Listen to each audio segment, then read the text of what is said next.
Hello, everyone. Welcome to the GameKraft GameKast on the GamerAccess.com. And I'm Bronson, your host, Bronson Fiore, joined by the ever awesome Anthony Ta.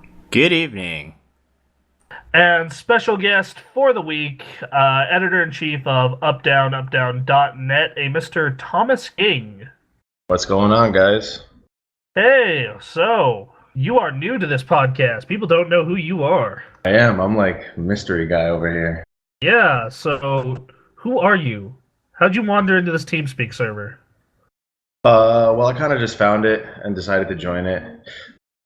I mean, sometimes if you would listen to this show, man, some of the guests we brought on, you would believe that story. So Hey, we got Hobo Joe on the show today. Yeah, so right on. So up down. Before we start, why don't you tell some people about UpDownUpDown.net? UpDownUpDown.net is a gaming journalism site. I would call it. We specifically love the written word there, so we stick to a lot of articles. We basically just love connecting with the gaming community, as we are a group of gamers ourselves. So we like to keep it, God forbid me for saying this, but as real as possible on that website. All right, right on. You guys are written content, so I was like, all right, these guys are in a completely different part of the internet than us. So that's why I was like, let's bring them on. Oh yeah, absolutely. I still love that old school written stuff. Is there a truck backing up in your house? There was some crazy beeping just happening for no goddamn reason. Okay, well then. All right, well that's cool. I guess we'll continue the normal show. Anthony, it's been a couple weeks since you've been on here. How you been? I've been doing all right.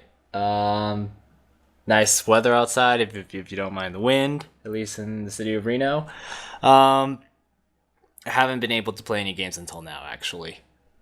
Really? Yeah. So I was off work for a week and then quit, and now I'm off for another week. So I've actually been playing a lot of video games. So yeah, we should talk about video games. We should. Is that what we do? I mean, sometimes we talk about video games, other times we talk about random bullcrap. I guess we should talk about video games since it's been a while. Yeah, let's get video games done before random bullcrap. I think that's a good schedule. Yeah. The back half of this podcast can be about garbage. So I got a review copy for the Lego Star Wars: The Force Awakens. I've been playing that. That's been... It's really weird playing one of those games by myself as a 25-year-old man, because you can tell it's designed for like a 10-year-old. You can also tell that it's like meant for co-op. This entire game is built around co-op. So I'm playing it and I'm just thinking to myself like, God damn, this is like technically a good game. And I love Star Wars, and it's really funny and well made, but this is just not for me. Well, I think you highlighted one of the big problems right there, which is you need a second person to play with. Which, if you're young and your siblings are still around with you, if you have siblings, then there you go. There's a game. But if you're by yourself, yeah. I mean, it is kind of Lego is just kind of more one of those younger audiences kind of things. So, kids play with Legos, so there you go. You feel like a creepy old man playing that, don't you? Yeah, I wouldn't say creepy. Just gotta lure some children into my house. Like, you want to play Lego? Actually, I wouldn't be surprised if that works. That's the creepy part, I think. The sad truth. The sad truth to It's it. a video game, it's Legos, and it's Star Wars. I mean, you're just missing the candy. That's about it. Well, I mean, I do actually frequently keep candy in my house, so I mean, I really do have the whole deal set up. So That's how I got my younger brother to actually play video games. One of his first games I bought him was the original Lego Star Wars trilogy. You're starting them out right with the good ones. Oh, The good Star Wars. Then you're gonna disappoint him in his teenage years, aren't you? disappointed with the prequels. Oh boy. Yep. Well, it's gotta be done at some here, point. Isn't teenage years supposed to be, disappointing in many ways anyways? Because you kind of grow out of, the world is this basic thing, and then teenage years is when you get hit by everything. Yeah, and at that point you're just piling on. So it's Yeah, okay. and then by the time you're an adult, you get hit with multiple semis of life. My early teenage years sucked. Like 13, 14, 15, but like 16, 17, 18, 19 were actually like really good for me. Like high school was all right. Middle school was fucking torture. So yeah, like those Lego games were like if I was on the East Coast and seeing that part of my family, I would absolutely like go over to my cousin's house and be like, "Here, you're 12. You'd probably like this, right? Your mom's gonna get mad if I show you Doom, so you know."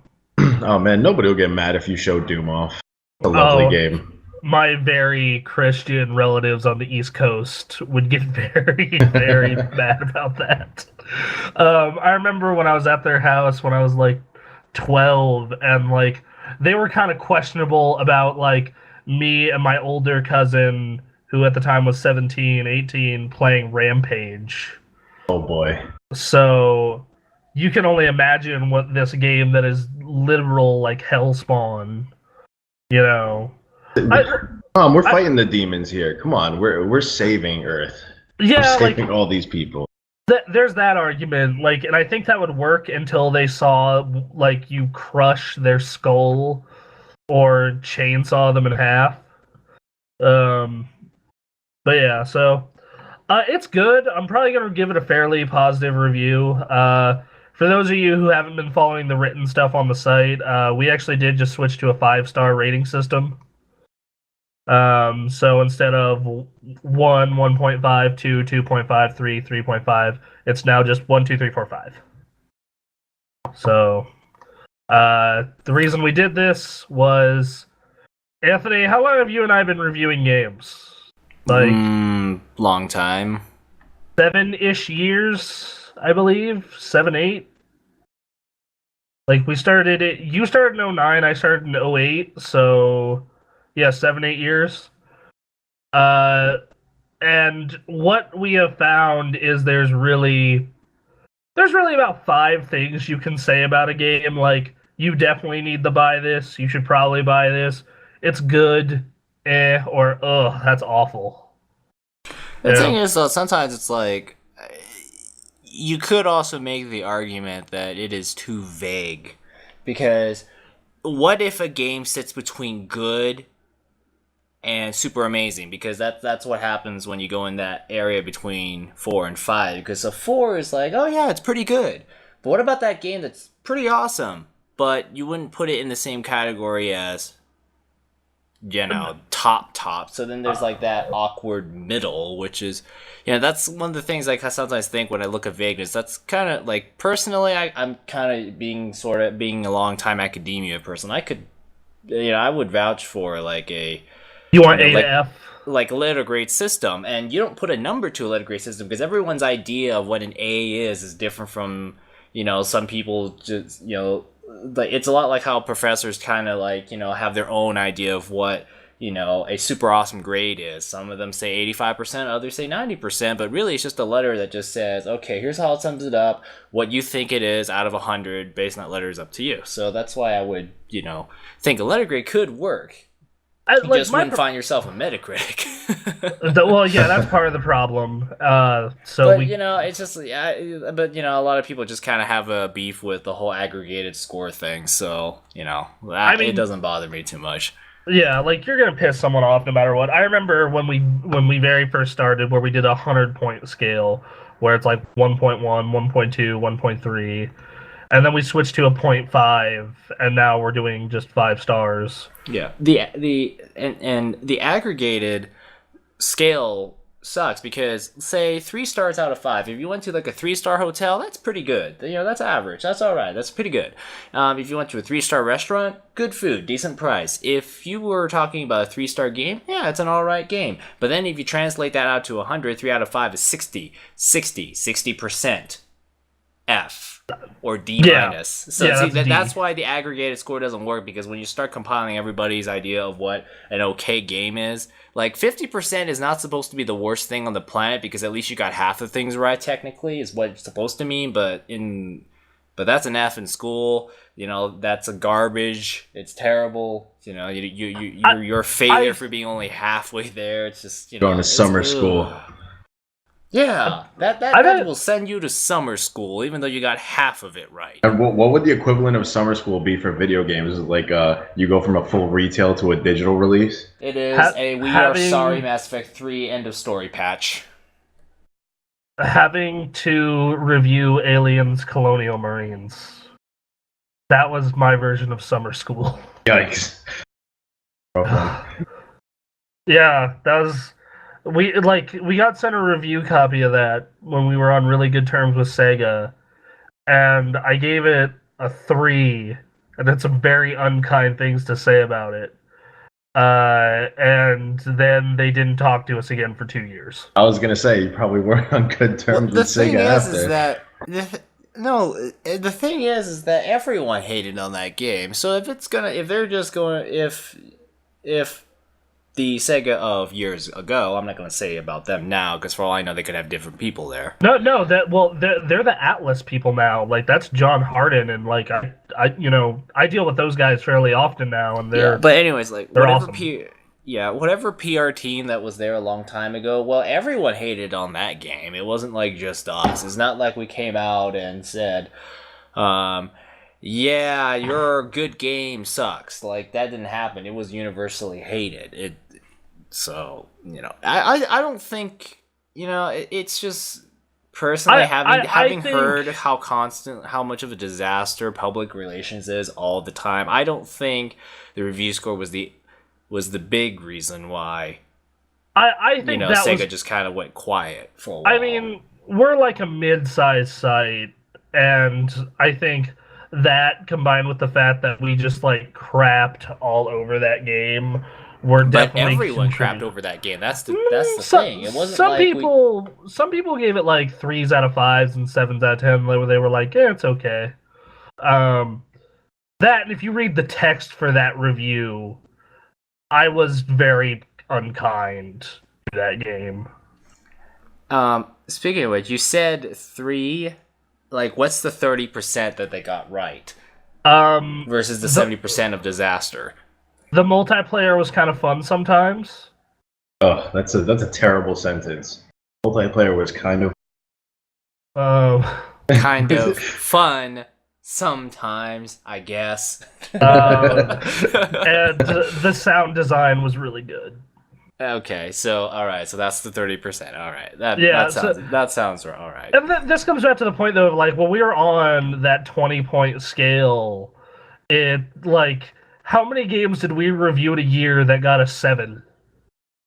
Like, how many 7s did we give out in a year on average? The thing is that if I were to look at our website's history of reviewed games, we never really exactly got that much garbage, because we are in an outlet that doesn't exactly get evaluative copies of most things. We tend to self-purchase them or rent them, and when we self-purchase, we get very selective about games we want to review, and the games we do want to review are usually the good ones. So I think that's why we never really had a case of a shitty game, because we never were like sent any, or we actually make good consumer choices and avoid crappy games. John and How about that? John and I have some things to say about that, because John and I have played some terrible games for review. Yeah, but the thing is, you guys get mostly like it's like mediocre at best. At worst, it's mediocre. It's not like complete garbage. Yeah, there have only been a couple of situations where I've just been like, this is garbage. I remember John's first review copy, he gave a 4 out of 10, which I'm sure that was a great way to get introduced to this job. Yeah. Yeah, like At just least like he's being honest about it. it's like, oh, you're finally on staff now. We got a Vita review copy for you. Have fun with this weird rhythm game thing. Um, but to be fair, his next couple review copies were actually pretty highly rated. So, yeah, like we've been fortunate enough to, because we're so small, we don't have to review everything. And when we do get review copies, like they haven't been, disgustingly awful games. I remember my first two review copies were Awesome Knots, which was okay, and The Walking Dead, which was spectacular. The Uh, Telltale Walking Dead. yes. Oh yeah, that was. So For me, it's just I look back at my history, like stuff I tend to get stuff that's either okay or kind of good. I think the two that come to mind as far as like sheer mediocrity was Need for Speed Most Wanted, the Criterion game. That I sold because, yeah, even compared to the original Most Wanted, that game was just not living up to anything. And I think I said the Witch in 100 Night just was kind of like a Toyota Camry of cars, where it's just kind of like, yeah, they try and it's just not. It's okay, but it's not really gonna do you anything good or something like that. I remember when I got the Resistance game for the Vita as a review copy. Because I was a big fan of Resistance 2 and 3 on the PS3, and I'm just like, fuck yeah, Portable Resistance. And like it was technically an okay game, and I think I gave it a 6. But looking back on it, that game was kind of terrible. And I probably should have been meaner than I was, but I think I kind of gave it a little bit of a pass because it was the first person shooter on the console. So, Well, yeah, it's like a lot of things. When you look at them, you kind of have to consider the time period they came out in. yeah. It's like some games just don't age well at all. I do love it when we get sent a review copy late, and like someone already bought the game. The number one story of that sticks out in my mind is like we all bought Halo 4, and I reviewed Halo 4, and then 2 weeks after it's out, Aaron gets his review copy in the mail sent to the wrong house. Like that Okay. was yeah, like that is something that happened. Yeah, I remember that one. I remember when they sent you Gran Turismo, but we already did the review. That was something. Oh, what happened was that no, we didn't have the review. I already bought it because it was a game I was going to get day one, and I did. It's just that it showed up like a couple days after, and I'm like, well, and I was like, well, Bronson sort of likes Gran Turismo enough. Here, I'll give it to you. Yeah, I put some time into that game. And I did the review of the game anyways. I was planning to anyway, so really, it was already taken care of. Like, they gave us a review copy. We technically did a review on the game. So, I just gave it. So like, here you go. Here's a good-ish driving game. Yeah, that's one of the like I said, that's one of the advantages of being small is you can kind of play what you want for the most part. There are some exceptions where a game is so big that we kind of have to do a video or something on it. Like if no one on staff was interested in Overwatch, we still would have had to do a video on Overwatch because of how big it was. So. Well, it kind of depends. Because if it's so big, that means every other outlet's doing the exact same thing. So, yeah. Yeah, but there are some people who watch our stuff where it's like if we didn't have a Grand Theft Auto video, they would ask for a Grand Theft Auto video. But anyway, that's what else? But anyway, back to what we've been playing because we got way off track there. What a tangent! Yeah, that is the norm for this website's podcast.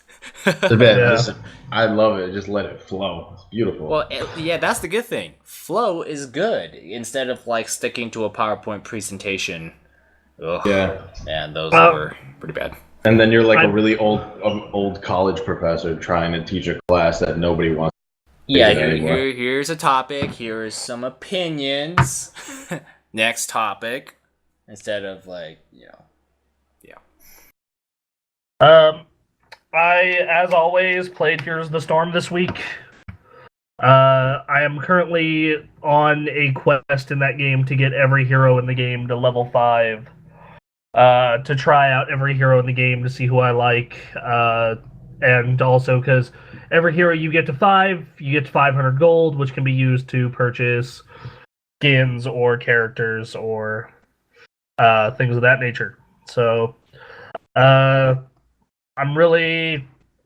That continues to be the game from last year that keeps on giving in my case. Best games. Oh, what? Those are by far the best games. Yeah, Given especially like because that. I've only spent $10 on it.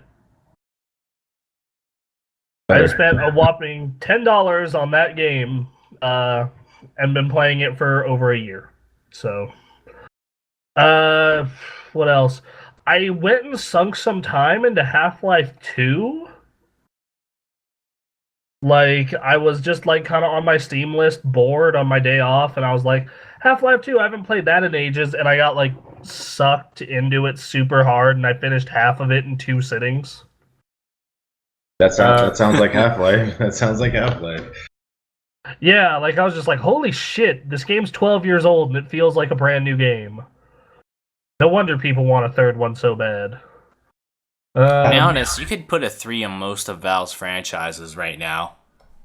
Oh, I mean, let's see. What do we have? We have Half-Life 2, and then Half-Life 2 Episode 2, Portal 2, Team Fortress 2, Left 4 Dead 2. Yeah, we got a news story about a new Left 4 Dead. Dota 2. Oh God, don't make Dota 3. It's just like they could just say, okay, guys, and they could just put up their next teaser shot of what the next game is gonna be, and it's just going to be the number 3, and it can mean anything because they have so many games sitting. So many games that could be at 3 right now. But yeah, they could mindfuck everybody with. I feel really bad for Half-Life 3, or pretty much any of those games, but specifically Half-Life 3. It's like Half-Life 1 and 2 were like these really groundbreaking, amazing games that were way ahead of the curve. Like, I'm playing Half-Life 2, that game is 12 years old, it feels like a brand new shooter. Other than, of course, the like technical limitations of the game. But it feels like mostly a new game, and I've been playing it, and I'm just like, this is so good. This is so freaking good. And I don't know how they're going to get that to happen with a third one. Oh, Like- Half-Life 3 has become a running joke on the internet. Everywhere I go, to every post, every forum is Half-Life 3 confirmed. Everywhere, just all over the place. You know, it wouldn't be as bad as if the fucking expansion pack didn't end on a goddamn cliffhanger. And How long has it been now? 8 years? 9. 9 years. Because the orange box came out in 2007. Oh yeah. Dang. Okay. Oh wow. I remember because I got that game for my birthday, and I got it in Project Gotham 4, and I played Project Gotham 4 first and put way more time into that. Dang. I mean, yeah. Yeah, it's just, I look at Valve and it's just like, I mean, we know that Valve is like extremely successful and, Steam is the number one game client on PCs, but are they doing anything else? They're making keys for Dota 2. They're making keys for Dota 2. They're working on Steam OS, which was supposed to be like this Linux, cool thing, but then Vulkan and DirectX 12 happened. So it's no longer the gaming thing. They have Steam boxes, which no one cares about. No, that's still a thing. I didn't even know that was still a thing. Oh yeah, you can still buy like Alienware ones. Granted, the Alienware ones kind of just you can select your OS if you just want like a Windows version, which is kind of what I recommend people to do in all honesty. Like, if you find you want that small form factor and whatnot, like they have that graphics card adapter for it, so you could technically put like a real video card in it. But like I, like they continue to update Dota 2, but like that entire company can't just be working on Dota and Team Fortress. Like Unless that. that's what they actually are doing Yeah, because they're making too much money right now. Well, yeah, because Dota, like I can't play Dota because it would break me as a person. Like I know myself well enough to like. The reason I can play Heroes of the Storm is like matches are short enough and the game is fast paced enough and casual enough to where I can go like, yeah, I think I'm gonna stop. Versus Dota 2, which will just ruin, like, it's so deep and matches are so long and I get so salty about it that like that game just ruins me. Then you just next thing you know, it's like 5 o'clock in the morning. Like, what the fuck am I doing? Yeah, exactly. Like, absolutely. That is. I remember when I was in the beta for Dota 2, that was a thing that happened. But yeah, so I mean that's a huge studio. Like, there's no way all they're doing is just cosmetics for Counter Strike and Team Fortress and new characters for Dota. Like, I cannot believe that is all they are spending their time on. Well, I guess when you're trying to build a complete operating system that is SteamOS, which is now irrelevant because Windows 10 and Vulkan and DirectX 12 happened, yeah. Um, so if you were to get a third Valve game, like a Half-Life 3, a Portal 3, a Team Fortress 3, what one would you want? Portal 3. Because out of all the Valve franchises, that just happens to be the one I like the most. Yeah. Oh yeah, they also have Counter Strike. So Counter Strike goes huge right now. They need to make Counter Strike 2. So I mean, they still got one more game to go. Okay, cool. They can make Counter Strike 2 and then just keep everyone be like, really? No 3? Oh, No 3? I hope that happens now. Counter Strike Go 2. Like, please, Valve, just troll everyone with that. Oh lord, they'd go nuts. The internet would go bananas. The internet would break.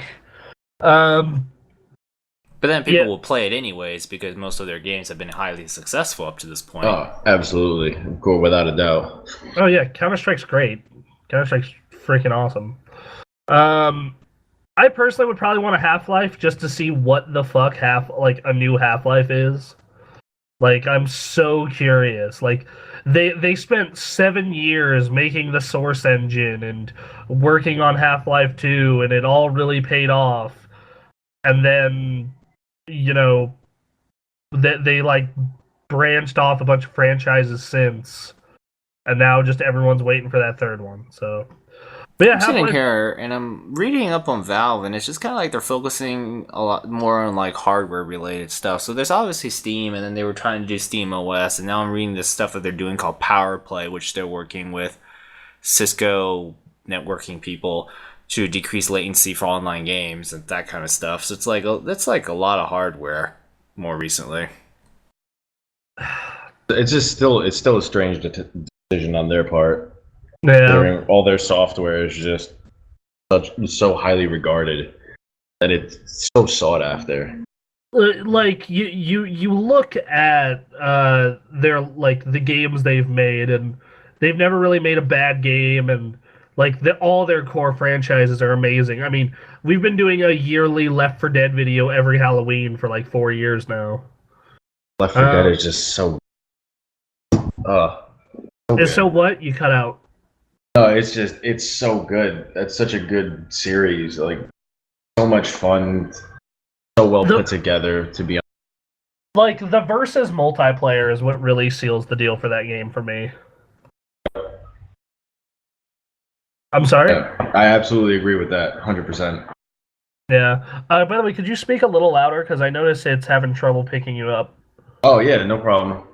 Yeah, I'll put a little bass in my voice. Yeah, so Other than Half-Life, I mean that's really it. Like it's been Half-Life 2, Heroes of the Storm, and Lego. What about you, Anthony? It's pretty much almost exclusively Tokyo Mirage Sessions hashtag FE. I'm currently in the intermission between chapters 5 and 6, and there are 8 chapters total, so I think I'm about. Well, yeah, I'm past the halfway point. That's kind of obvious. I'm just like spending a lot of my time grinding out in the game because it's like I need to keep unlocking more ways to make bigger session combos and get everyone leveled up so I'm not like stuck with the same 3 people, because obviously if I'm stuck with the same 3 people, it gets very hard because eventually there's going to be that one enemy that's going to find the big weakness of 2 out of those 3, and then I'm in big trouble. You know, that kind of stuff. I like it a lot. It's just, you kind of have to look past the whole, it's just both fan bases don't like this game because it's not true enough in either direction, but if you can somehow like look past that, it's really good. So I'm not that far in. I'm halfway through the first dungeon actually, because I did put some time into that over my vacation here, and I I like it.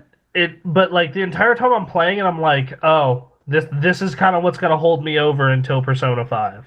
Got it. Like that's what the game feels like. That's what it looks like. Just everything about it just. I don't screams. think that should be. I don't think it's really fair to consider that as like, oh, well, this game's not that great or not as good as it could be because it's just it's just a copy of Persona with a different face on it. And I'm like, well, that's not really fair because this game was never really like a full-on project anyways, because the freaking Atlas teams are like busy working on, I don't know, Persona 5 and then telling you it will totally come out in 2015. No, early 2017. Yeah, that just coming. It's coming into 2014, guys. Coming into 2015, guys. Fall 2016. And now We promise, guys. We promise it's coming. Don't worry. And the then works. We finally have a date, February 2016. Or 2017. I understand it's okay to delay a game once or twice, but if you keep putting it off, then something's not going to feel right. Sorry, go ahead.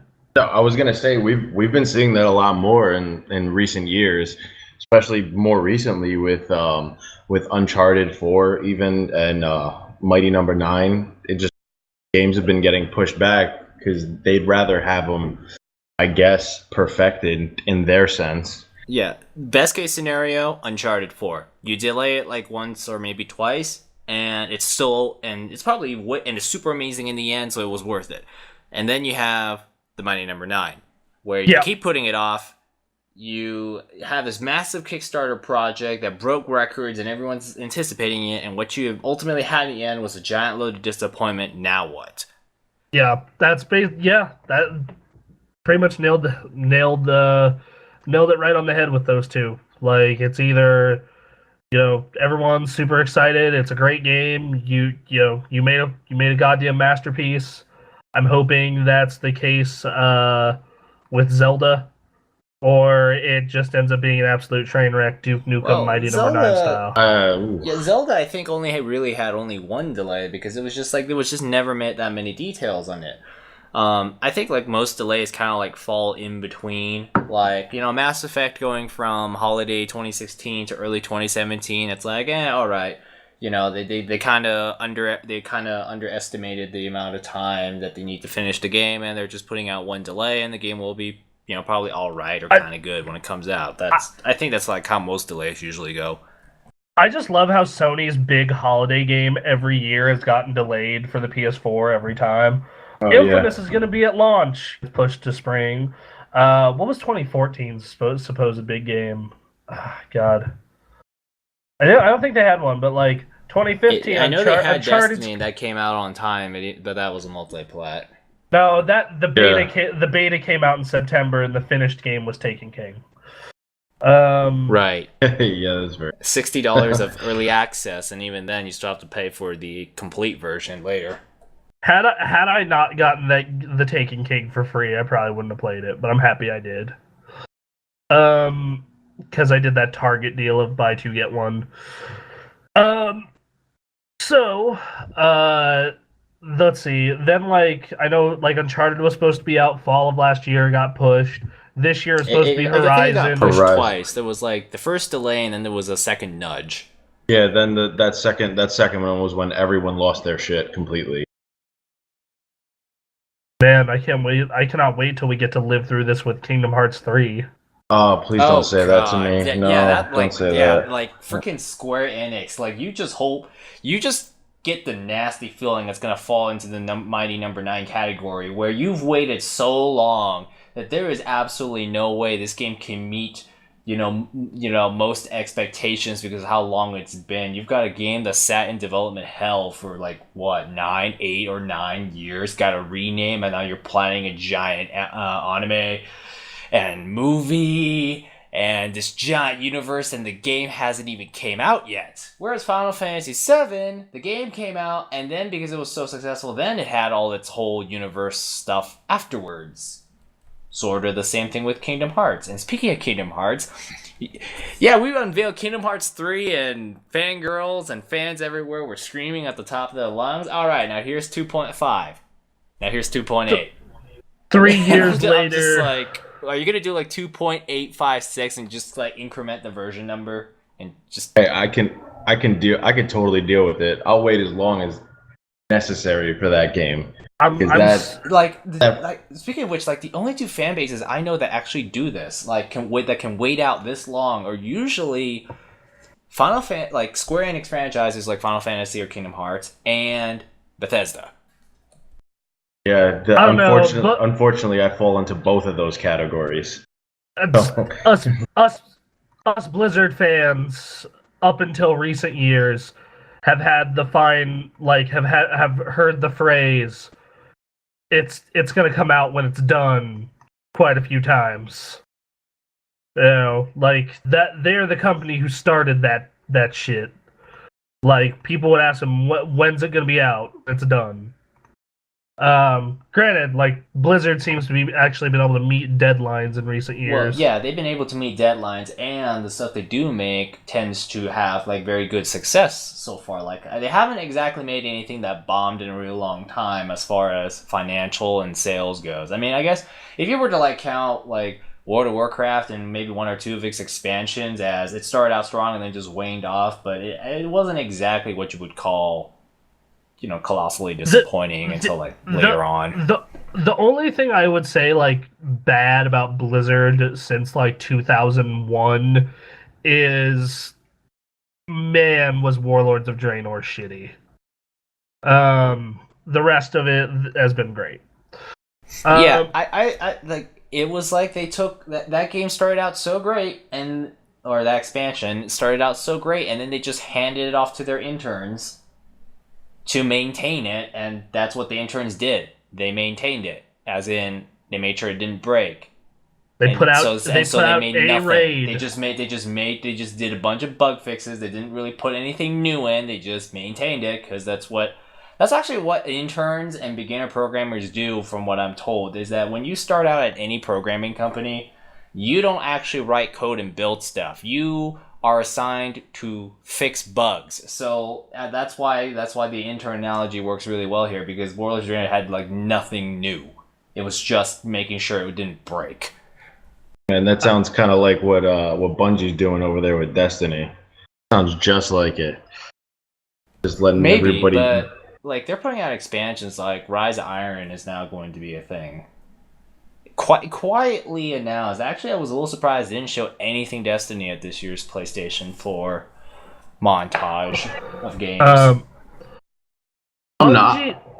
Bungie, I think, needs to turn that shit into a traditional MMO so they can fund like patches the way like World of Warcraft or Final Fantasy does, where like every 3 to 4 months you're getting a free in quotes big content patch. Because like the problem with Destiny, and I'm a person who really likes Destiny. Like I have a character with over 300 light level. Like I really like that game. It's just it constantly will just run out of content, and they need to be able to like do the MMO thing or even the MOBA thing where it's like, all right, it's been like 2-3 months. Here's a new thing. To be honest, though, like even in MMOs, depending how you play, because everyone has like a different experience through an MMO, depending what you choose to do. Like I could say I've ran out of things to Final Fantasy 14. Like I've done just about everything I could, with the exception of PvP and the really hard stuff. But at the same time, I'm still playing the game. I don't exactly feel too bored with it because I'm saving currency to get something. So get that going. Yeah, but I mean like in Destiny, up until some recent stuff they've put out, like all that I had left to do was like farm the Taken King raid. Like that's it.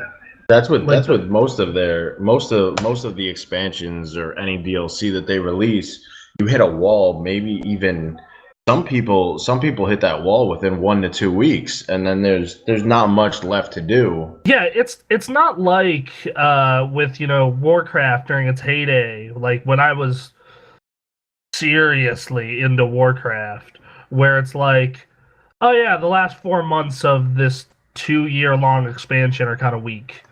It's like within weeks, and that's super shitty, Oh yeah, it's really bad, and then they start recycling expansions pretty much with the last Prison of Elders. It just seems like at some point something's got to give one way or another for Destiny to either break into a great game with all that potential it has, or just completely crumble underneath its own weight.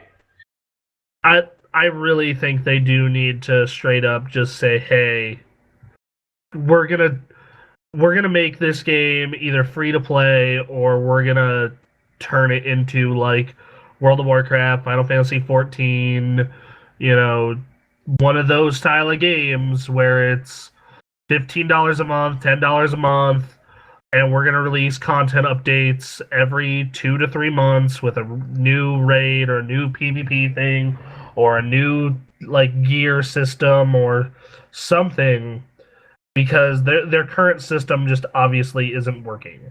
Oh yeah, I was saying that around the time they released Crota, and most of the people I played with at that time, they were like, "No, you're crazy.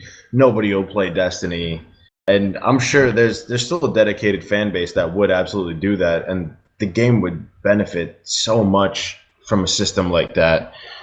But most of the players, if they don't even realize it, are already doing it with all this stuff, all this silver, all this garbage that they're just buying. They're just tossing, as they say, tossing money at the screen. Exactly. Like it.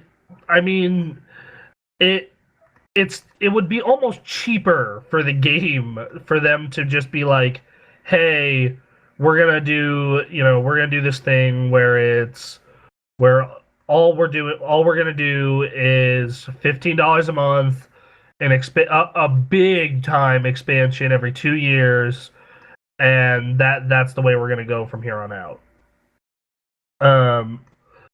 And I think at first the fan base would be kind of pissed off, but then they would see the benefits and be like, "Oh, okay, I understand now."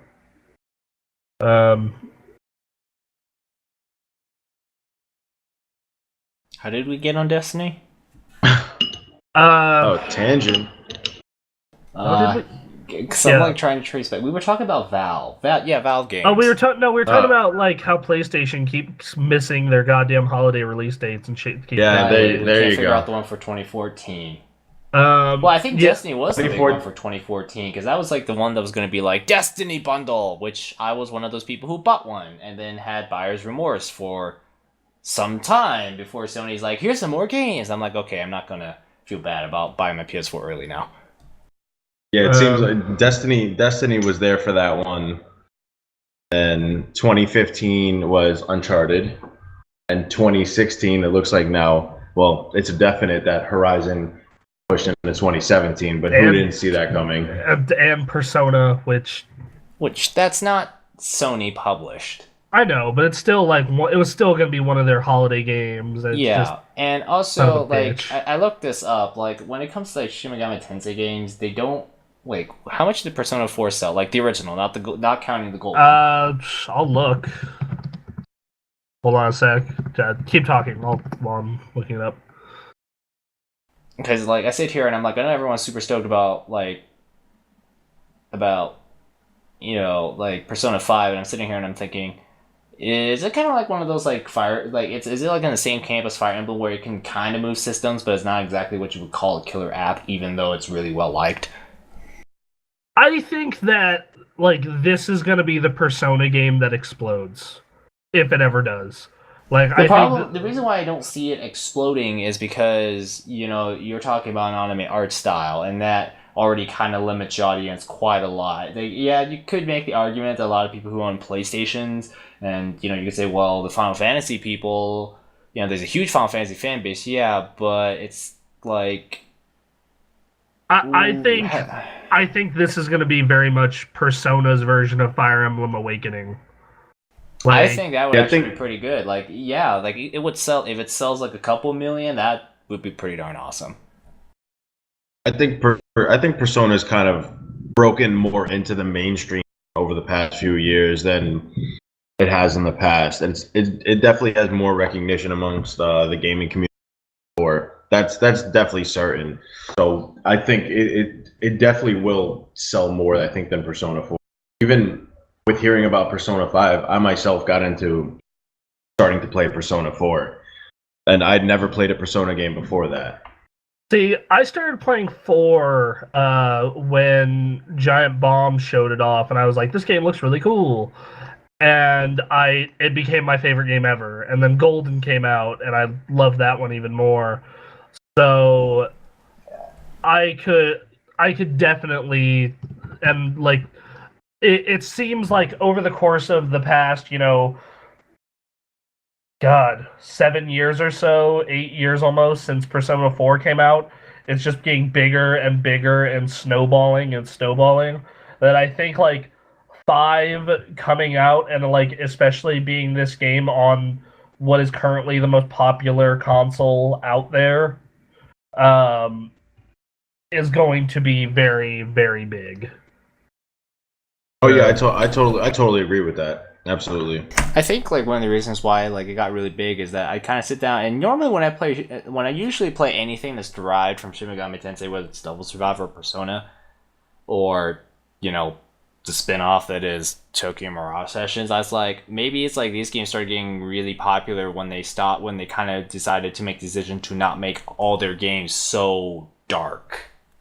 Like in the case of Persona 4, like freaking, like I bought Shin Megami Tensei 4 and I played through it, and it was just like demons, dark, dark, dark, and I just like I can't go on. And then I play Persona 4, and here it's like, hey, you're a high school student and social links, and I'm like, oh my goodness, I gotta build these social links, and then I got stuck in a dungeon because I burnt out all my time building social links and not leveling, and got Every stuck. day is great at your okay. Yeah, every day is great at your Genius when you're building social links. What are you talking about? So to answer your question, Anthony, for whatever reason, the site I use for this stuff is loading slowly, so I'll tell you what Golden did in a minute. But regular Persona 4 on the PS2, not including digital sales on the PS3 or on the PS3, did 820,000 units worldwide. So it's like it's a franchise that's very well known, but it's not like, and the fan base is very dedicated to it, but it's not like I would call it. You wouldn't exactly put this in a camp where it's gonna appeal to something as broad as a Mass Effect, I guess. I don't think it's as big as Mass Effect, because Mass Effect is like a tent pole for EA, but a temple slowly descending ever more into the abyss of mediocrity. Yeah, sadly. I'm not joking. Like you're like, it's like your lead writer quit the team after like one game. Like it's just like, really, like Mass Effect is becoming, from a writing perspective, has become this mess of writers trying to recapture the glory of the second game. Sounds like Halo. Yeah. And that guy who wrote the lead writer who wrote up Mass Effect 4 went to Bungie. Interestingly enough. You leave sci-fi for more space sci-fi. Oh well, great, great. Seems like he found his niche. Yeah, Destiny.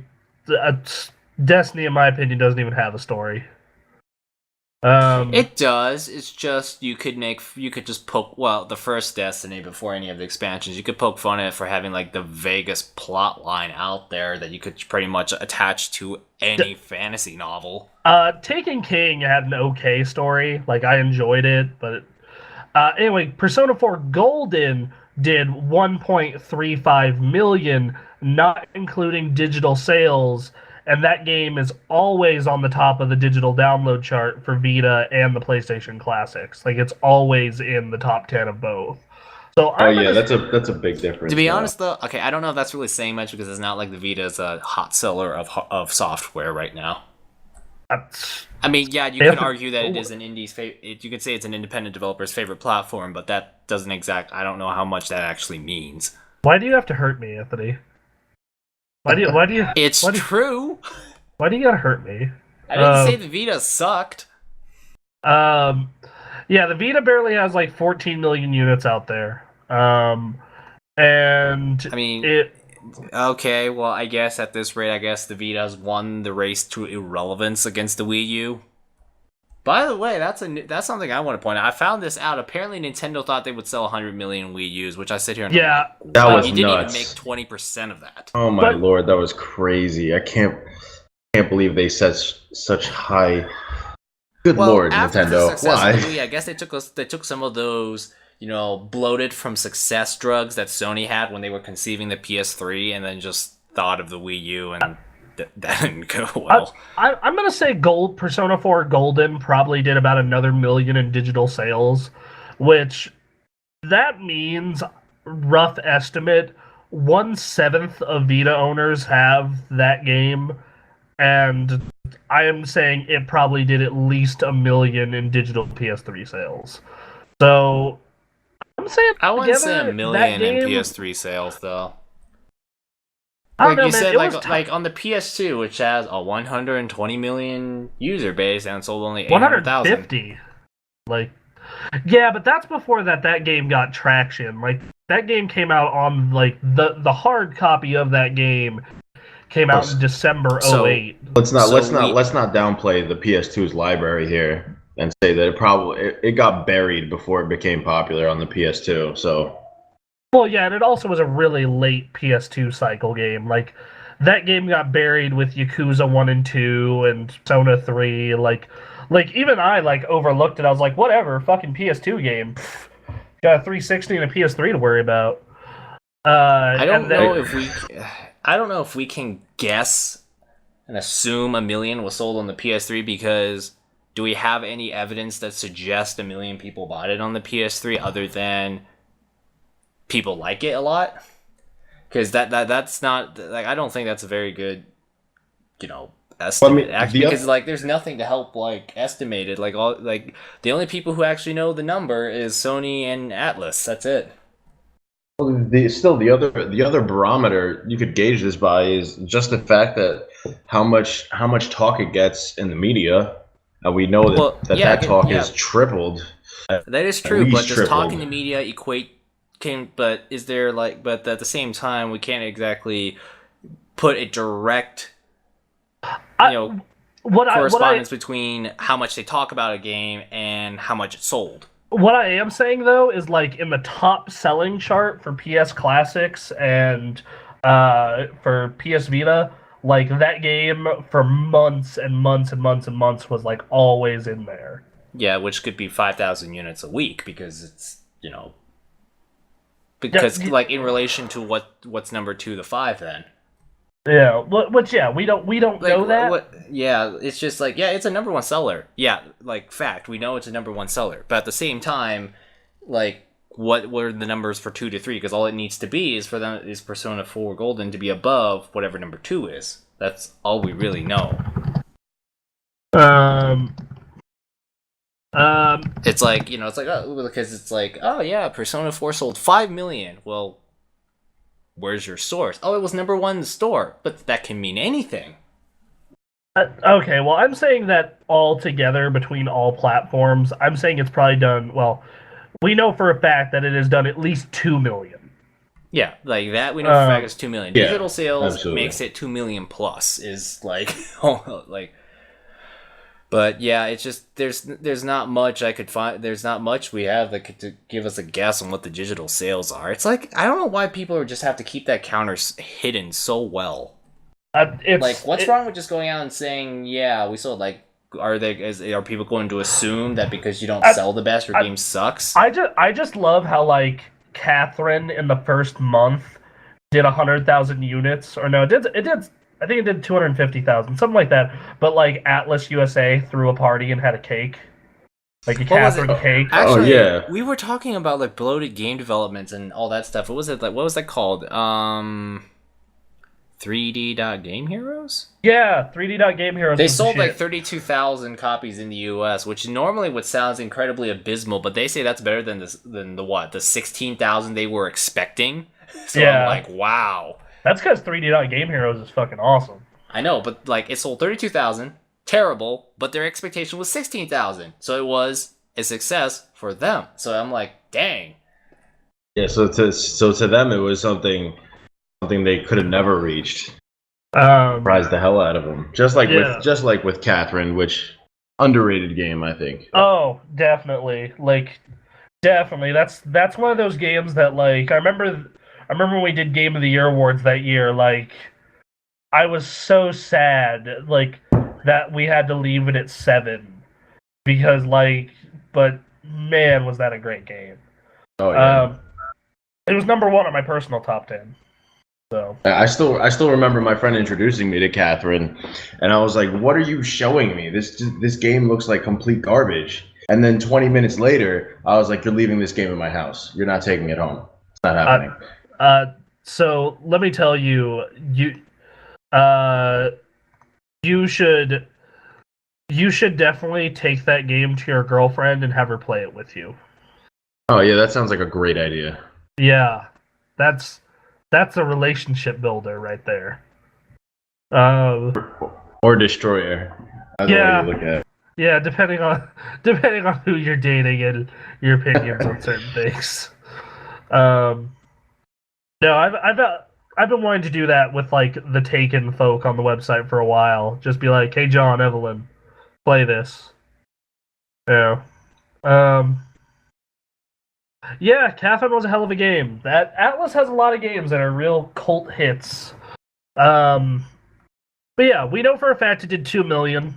I'm willing to be generous and say it probably got to 3 if you factor in digital sales on both platforms it's on. And it keeps getting really positive word of mouth, and the anime did really well.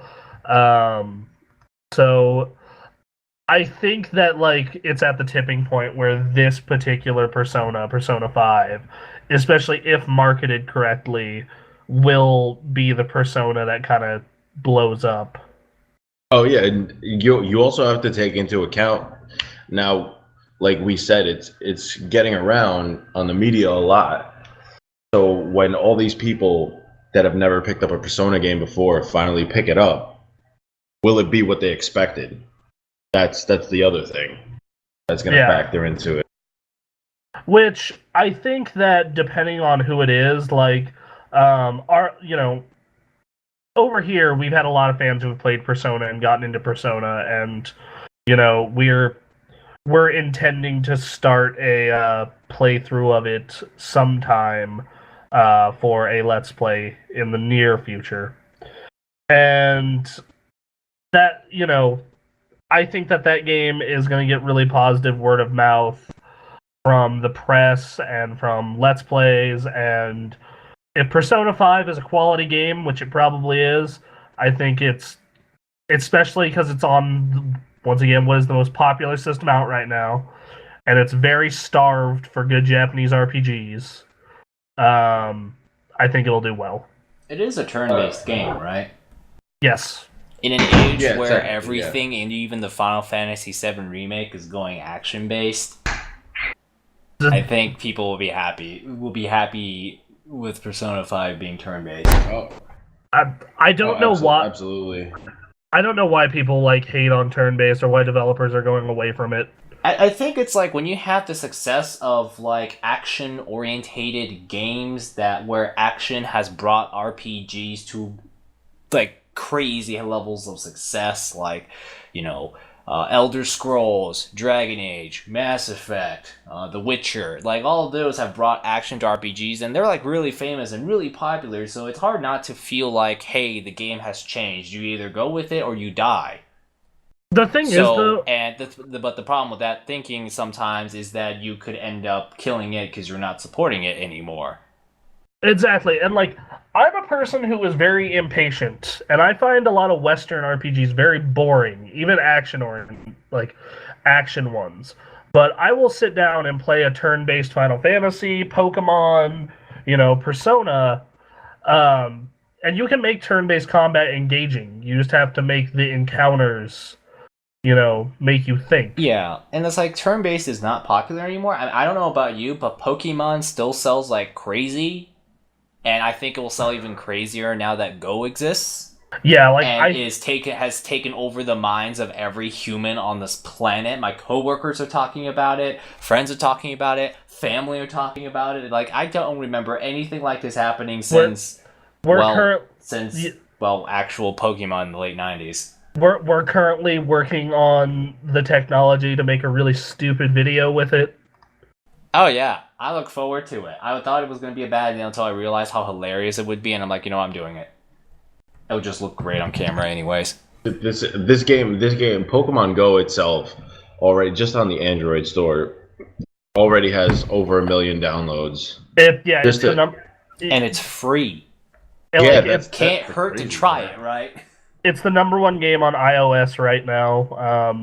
And What's funny? That's like this game is actually helping Nintendo quite a bit, at least from a business perspective, because their stock price went up 10% just because of this game. Oh yeah, well, I wouldn't have expected anything less.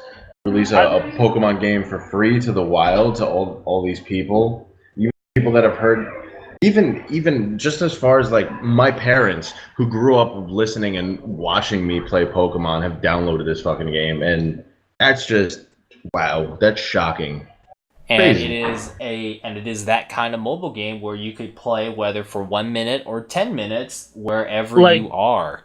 Like exactly. I know people who are like going out and like going out and being like, hey, do you want to go out and play Pokemon Go and walk around downtown Reno by the river to catch water types? That said, okay, so this is actually part of the what we've been playing section, or at least for me, and I'd leave Thomas. It is a game that this was not a Pokemon game, and if this was like Monster Rancher or a new IP, I don't think people would be loving it, and I don't think it's particularly a very good game. But it's still like fun enough, and the fact that it's Pokemon like really makes it interesting. Oh yeah, the fact that it's Pokemon alone just makes it so easily accessible to so. Because even if you haven't played Pokemon, you know what Pokemon is. It's a pop culture icon. Exactly. It was everywhere. Like, it's an icon, and it will continue to be. And you know what? That actually makes the Pokemon Sun and Moon games probably sell even better because it's, like, brought back, like, Pokemon back into everyone's minds, basically. I think that and that kind of goes back to, hey, turn-based games don't sell. I don't know about you, but Pokemon's a turn-based games that always moves more Nintendo handheld systems than anything else besides Mario. I think that because of Pokemon Go, a lot of people are going to be reintroduced to Pokemon and be like, hey, I'm going to go buy a DS and try like this full RPG game now. Versus, and I think that's going to be great for Nintendo in the long run. And like I said, I think that they could add on to Pokemon Go to make it a more interesting game. Like, right now, you can't PvP, you can't trade Pokemon. You evolve Pokemon by catching a bunch of the same Pokemon and then converting them into an evolution for that Pokemon. and the battle system is you have 2 attacks. You tap on the screen for one, you hold the screen for another. So that kind of sounds like a system to make the game work for moms and dads too, actually. yeah, like it's very much meant to be a game for, I guess, everyone. But I personally, yeah, and maybe it's just because I grew up with these games and like know them in and out, but I really want them to eventually move to being like, hey, we're gonna switch up the combat system to this, and hey, you can start trading now, and things like that. I don't know if it's necessarily going to get to that point because even like we were saying earlier, that's probably what'll separate Pokemon Go from Pokemon. I think as far as Nintendo goes, this may be more of like of an introduction Pokemon for everyone else that doesn't necessarily play Pokemon. On their part, it's definitely a good marketing strategy just to start off, just to get everyone into Pokemon. And I mean, just even look at the marketing they're using. They're using first generation Pokemon mostly. Yeah, Of which you could argue that's the most popular generation. course. Which I think that's all that's in the game right now because I haven't seen any Gen 2 guys, which actually, in my opinion, that's kind of a good choice. At least for right now. Oh yeah, they know Bulbasaur's where it's at. So Yeah, I like Squirtle, Bulbasaur, Charmander. If they were to give me a starter of my choice, though, I would want Torchic because Blaziken is the shit. Blaziken is a beast. Honestly, though, I think I may like Empoleon a little more, but that happens to be part of that generation when their design started to plunge off the cliff. Blaziken is a Pokemon that, like, I trained up my Blaziken all the way in X, and I was just, like, at the time I was working at AT&T as tech support, and if you've ever worked in tech support, chances are all your coworkers are nerds. Nerds or potheads. And everyone in that goddamn call center on their lunch breaks had a DS and Pokemon out, and my Blaziken would just sweep people's entire teams. Like, if you were not rocking a ground type or a water type, I was probably going to just destroy your entire team with one Pokemon. Like, you think about this, and it kind of works out because it's like, oh, Blaziken's a fighting type, I'm going to use a Psychic type. But the problem is Blaziken happens to be kind of speedy and has Blaze Kick, which counts as a physical attack, and Psychic Pokemon have really bad defense. So they get one-shotted. Okay, so you use a water type, but Blaziken is a fighting type, and that upper Sky Uppercut thing, yeah, that hurts pretty bad. Yeah, that thing. I still remember that move. Gave me nightmares. Yeah, like Blaziken is like one of my all-time favorites. I know when they eventually update this with Gen 3, like I am gonna like go on the internet and go on Google and be like, where do I find a Torchic? It's a fire type, so it has to be someplace hot, but not too dry, because if Well- they count geological locations in this game, which it seems like it kind of is the case. Yeah, they do. I found a Yeah. Rapidash in my house. What? So That's awesome. That's so Okay. epically awesome. That's, okay. I was just sitting there and I'll occasionally check the app in my house because they can wander into your home and just, oh, here's a fucking giant fire horse on my bed. Can you imagine you just turn around your desk and you lift up your phone, there's a giant Snorlax just destroyed your living room? I could never be mad at a Snorlax. They're too cute. Just end up jumping on it and cuddling with it. Oh, dude. I've seen those Snorlax beanbag chairs, and I want to buy one so bad. I want a giant Snorlax plush. I know they make them because the giant Snorlax plush is obviously like one of the first thing that comes to mind when you're like, okay, well I don't want an actual like 1-to-1 size Snorlax because then it wouldn't fit in through any doorway. But like even a big Snorlax plush is pretty awesome. Let's see. Well, Anthony, you can get one of those in Japan and have it imported to the States. Of course you can. It is for $450. Oh. Yeah. Let me wait until I get rich, and then I'll think about that. For the measly price of $450. Come on. No, man. It's just like just make it into monthly payments. For 5 easy monthly payments of $49.99, you can get this giant, adorable, huggable plush. Unless you have a Poke Flute, and then you don't have to pay the money. Yeah, but then the Snorlax will try and kill you. If you want the beanbag chair, it's $270. So. Damn. I guess it's so big that they have to custom make all these things. Yeah. No, Snorlax is one of my favorite Pokemon. It's Snorlax, Blaziken, Gengar. Those are the 3 favorites. Took a left turn with Gengar there. Yeah. Gengar's rad though.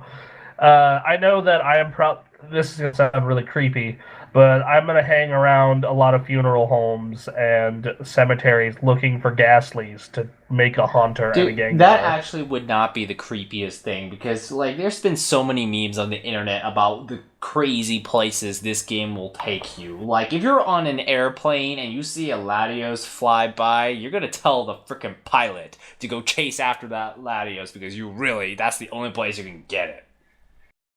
No, there's a Pokemon. There's a Pokemon on your. This app is actually smart enough to detect you trying to cheat walking by being in a car. The app can detect that. It does that.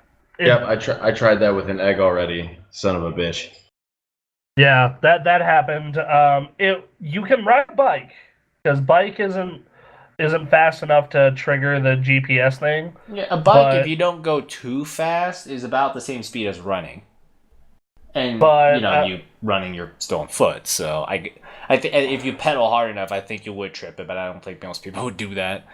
I know that I've seen. I know I want to catch an Omnistar and name him Lord Helix, and just make him this super awesome gym master.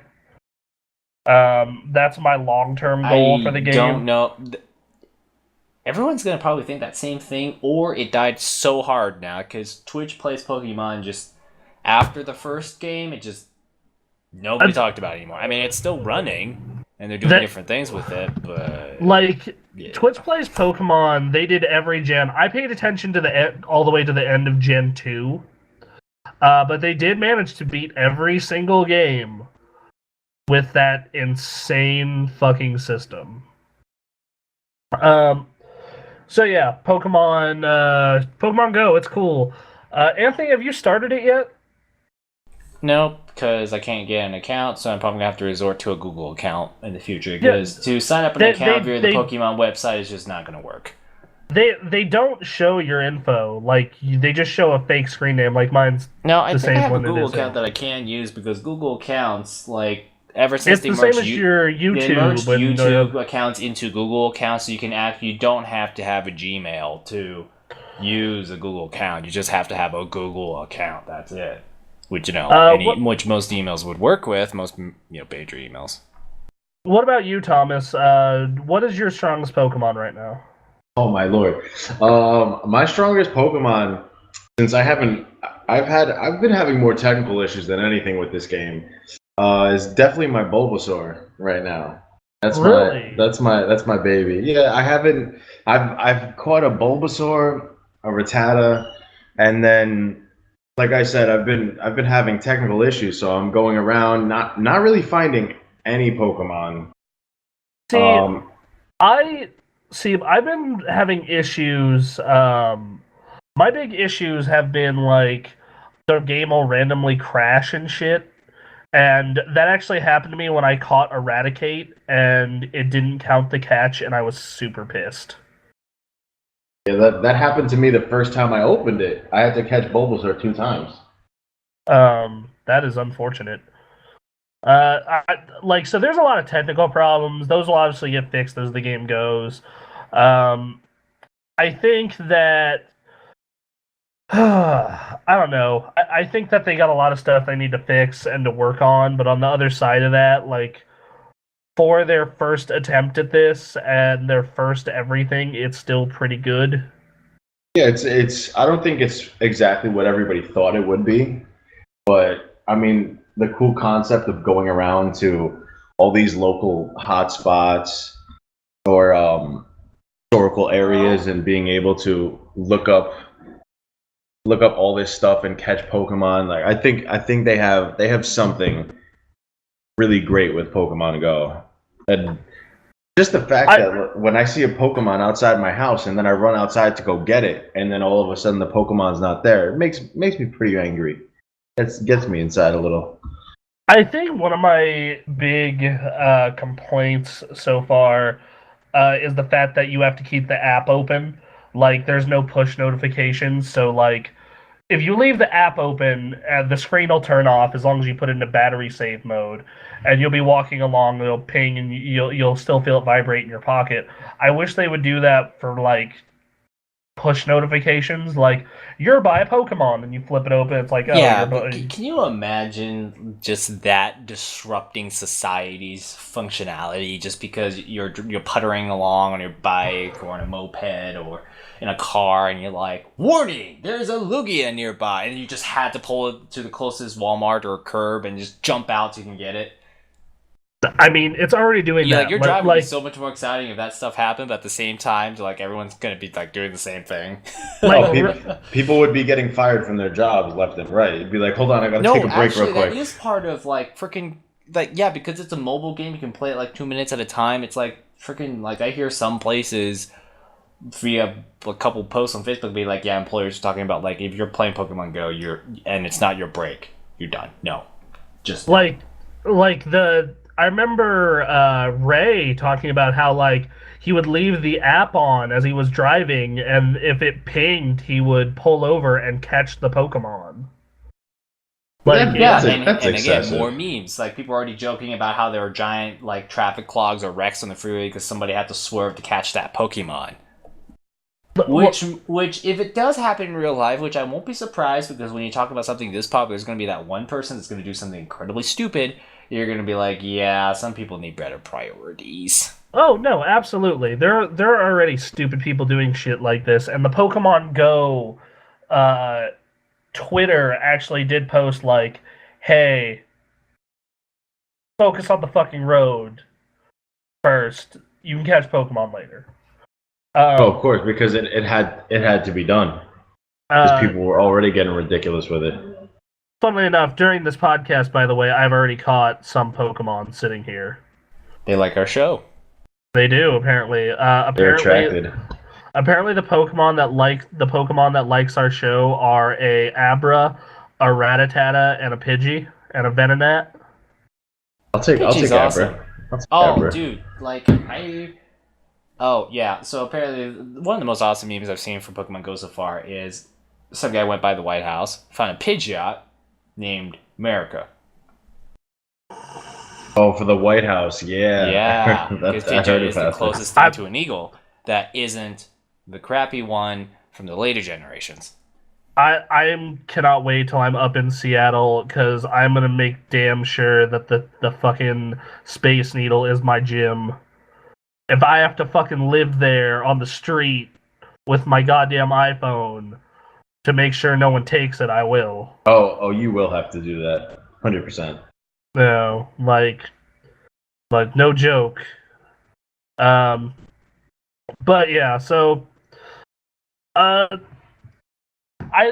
like the game. It's definitely one of the first phone games like that has got me playing it, and it's the second ever fitness phone game to get me to play it. The first being, I forget the name of it. It's that one where like you'll be listening to music and be like, zombies are so far away, and you got to run to get away from them. Okay. Because Anthony, when you are like 290 pounds and you're trying to cut that weight, you try everything. Gotcha. Zombies will do it. Zombies will do that for you.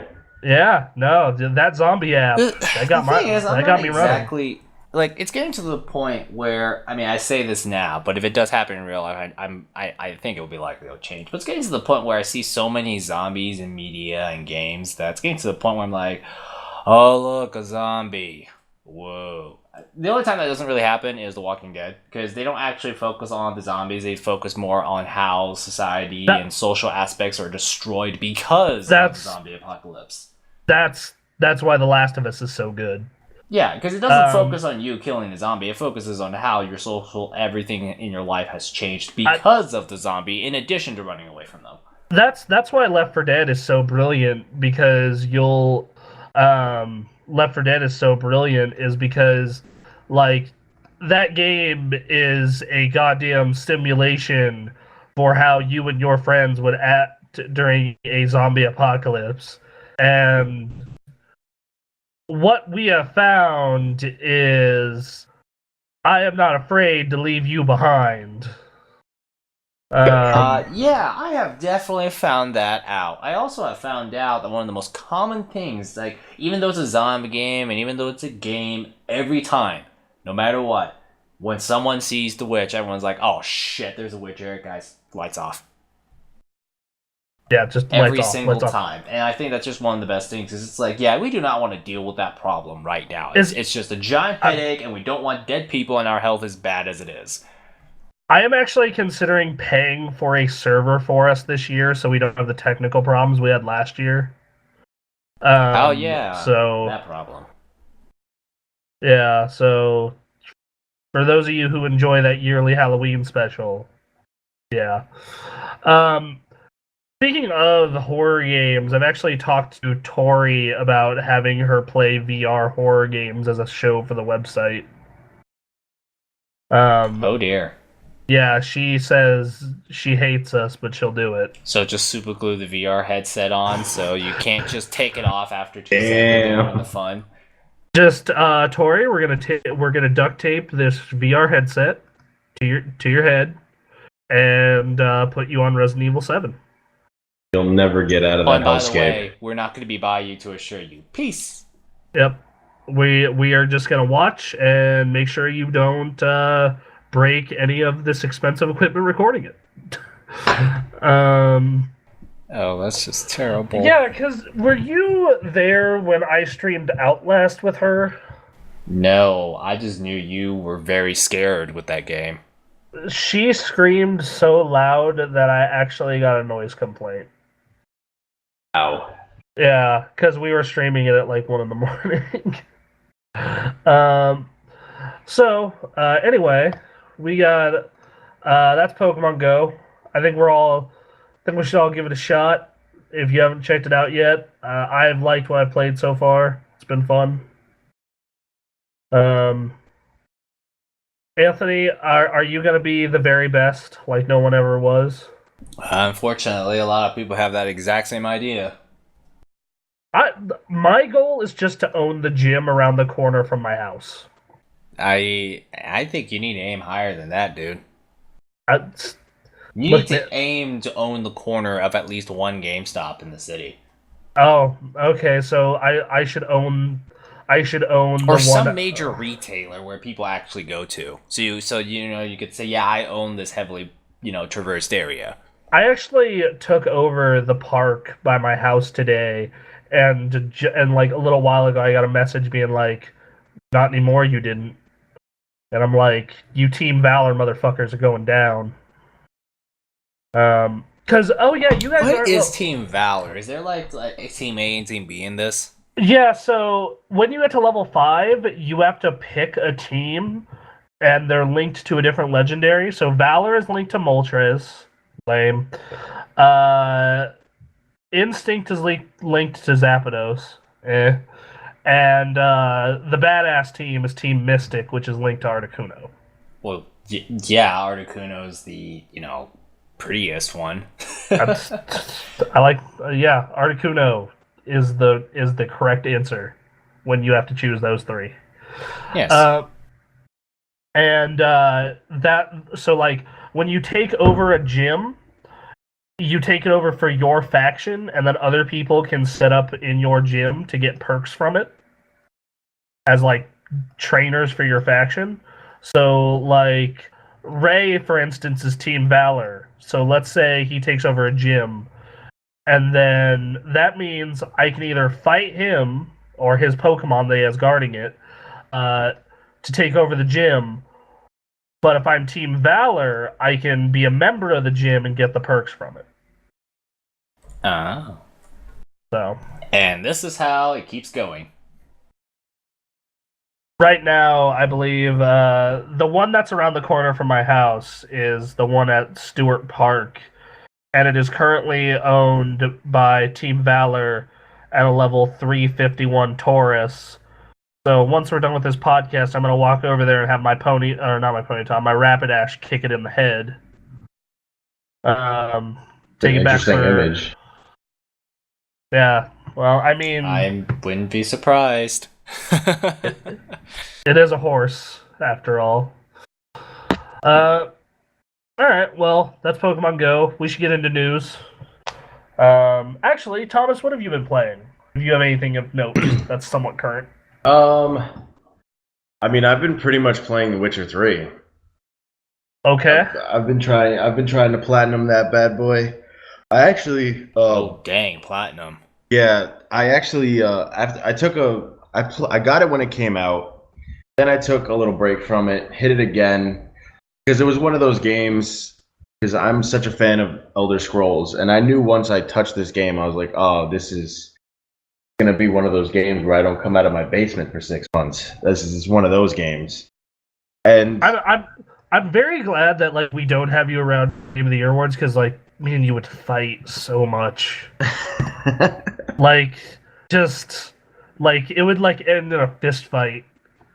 Because like why is that? Because like I just find the Western RPGs to be the most boring thing in the world. Witcher 3, man.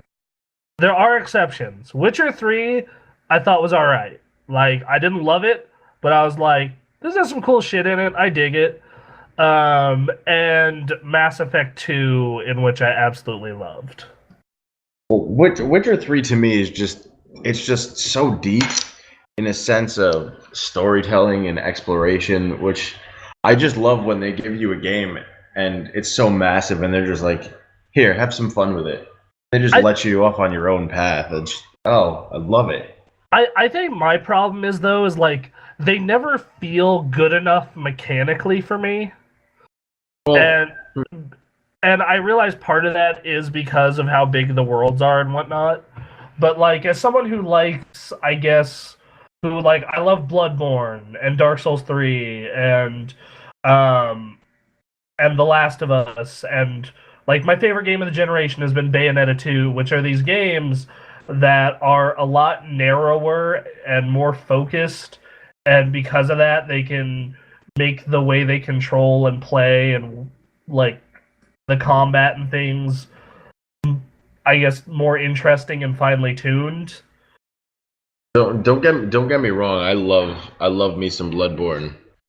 That game is great, but it's comparing it to like Witcher or Elder Scrolls, it's a whole different level, because we can all easily see Bloodborne and Souls series. They all have that epic gameplay. Like they have that really fine-tuned system, whereas Witcher and Elder Scrolls, they have that exploration and they have that story down packed. Like that's the one thing that really put me off from Bloodborne, because I was having a great time killing things and like going through the challenges, but there was nothing like, to me there was, and I've had fights with one of my best friends over this because he loves Souls and I love Elder Scrolls, and there was nothing in the Souls series or Bloodborne to keep me being like, well, why am I doing this? Like what's the point to go from town to town, empty town to town, and killing these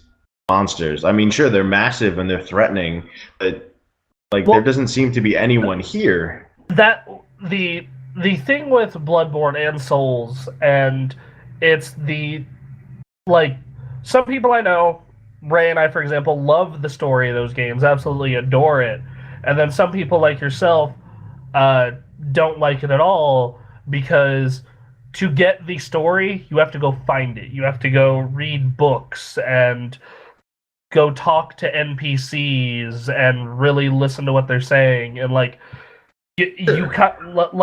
you have to absorb it through the world. Absolutely, and Well, I later found that out totally, but my whole gripe with it was that with Witcher and with Elder Scrolls, they both have those surface stories that you can access very easily just by following main quest, or in Elder Scrolls case, the 2 or 3 main quests they usually have in the games, and you can follow down those paths, or you can go out and find the lore, you can find the hidden stuff, and you find all these secret compartments that the game has. To me, that's why the Souls series and Bloodborne, it always seemed so one-dimensional.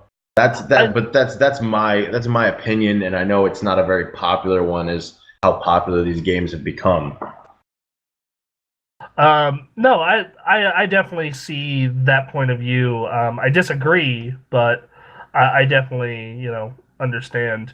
Um, and uh, in my particular case, it's my beef with Elder Scrolls is the fact that the like combat and the mechanics just never feel good. Like the gameplay never feels good. Like it always feels like this is good enough to service this big world and this story and whatnot. Like it just feels like good enough. And as someone who typically prefers mechanics first, that really fucking irritates me. Oh yeah, and I don't blame you. There's been times, even though I favor those games, where I'm just like, man, the combat is so simple, and that was the one thing when I picked up Bloodborne that made me play it as long as I did, because I was like, it's so finely tuned. It was so visceral. Like I enjoyed killing things, but there was, like I said, there was nothing keeping me there. Kill these things. Sure, I got the challenge and everything. Um, and in my case, like, if this gives you any idea, like, the game that I wanted to back for Game of the Year last year was Mario Maker. Okay. So that gives you an idea of where I'm coming from. Oh yeah, absolutely. That was if anything, I would say it was a very innovative game, and it totally came out of left field for a lot of people. Like the pure joy that I got of like going into the Giant Bomb forums and like finding a level that is just a nightmare and beating it, and then being like, beat it, you try this, and then them getting back to me and being like, why do you want to torture us? Was just magical to me. Oh yeah, and that'll always hold a special place in every gamer's heart. That challenge that beats you halfway to death, and you're just like, no, I'm gonna beat you. That's it. And like I said, my game of the generation is still Bayonetta 2. And like the story of that game is, it's okay. You really have to dig for it. There's still a story that is presented, but it's like very much like go save your friend in the world. But like the mechanics are so good, and the set pieces are so huge and awesome. Um, yeah, it is what make the game special to me. And like last year, like I played The Witcher, and I, you know, I liked it. I thought it was pretty good. Like, which I mean, as you will hear my opinion on the Fallout games and hear me talk about those, for me to go to a Western RPG and be like, yeah, it's pretty good, it's all right. That is a very big compliment. Yeah. Oh, that's an achievement. Fallout's different. Fallout 4 is just, that was rough. The game is trash. That was rough. Trash. There we go. No, like we streamed that game for a month, like 3 times a week for a month. Ray and I, and other than like everybody on the Twitch chat telling me I was playing it wrong. Oh, I love hearing that. I love that. It's that's one of those things that I kind of don't understand. It's like, you're playing it wrong. Well, clearly I clearly ended up in this position playing it the quote unquote wrong way somehow, whether it is unclear tutorials, maybe it was something wrong, but clearly the game lets me play this way, so I don't know if it exactly qualifies as wrong. That's what I'll never understand, especially with games like that, like with Fallout. Like those games are meant for you to play however the fuck you want to. Yeah, So like Like, one of the biggest selling points of any Western RPG is you play how you want to play. You get to choose. Like sometimes that, amount of choice over how you want your character to do things can be overwhelming, but that's one of the appeals. You make your character. I think my whole because the way I was playing it is like I didn't give a shit about building settlements. Like I just oh did yeah, not who care. did? Like I was just like, this is dumb. Why'd you put Minecraft in this game? Whatever. And like because we thought it'd be really funny for the people watching on Twitch, we committed to walking everywhere. So we no fast travel. Oh my god, there was some really funny stuff that happened, but some really stupid stuff that happened. Like we got blown up by a mole rat holding a nuke. That was a moment that happened, and That's like great. yeah, like there were some funny moments, but like I'm like this isn't a good game, and like for how many times like it broke midstream, like that was even more annoying. It's like okay, we got to stop the stream and reboot the console. Well, what was it that you said in your soapbox that brought up a really good point? It's like somehow Bethesda gets the free pass when it comes to bugs and breaking games. Like, well, it's a Bethesda game. That's part of the Yeah. charm. That's exactly But here's the thing. Here's my opinion on it.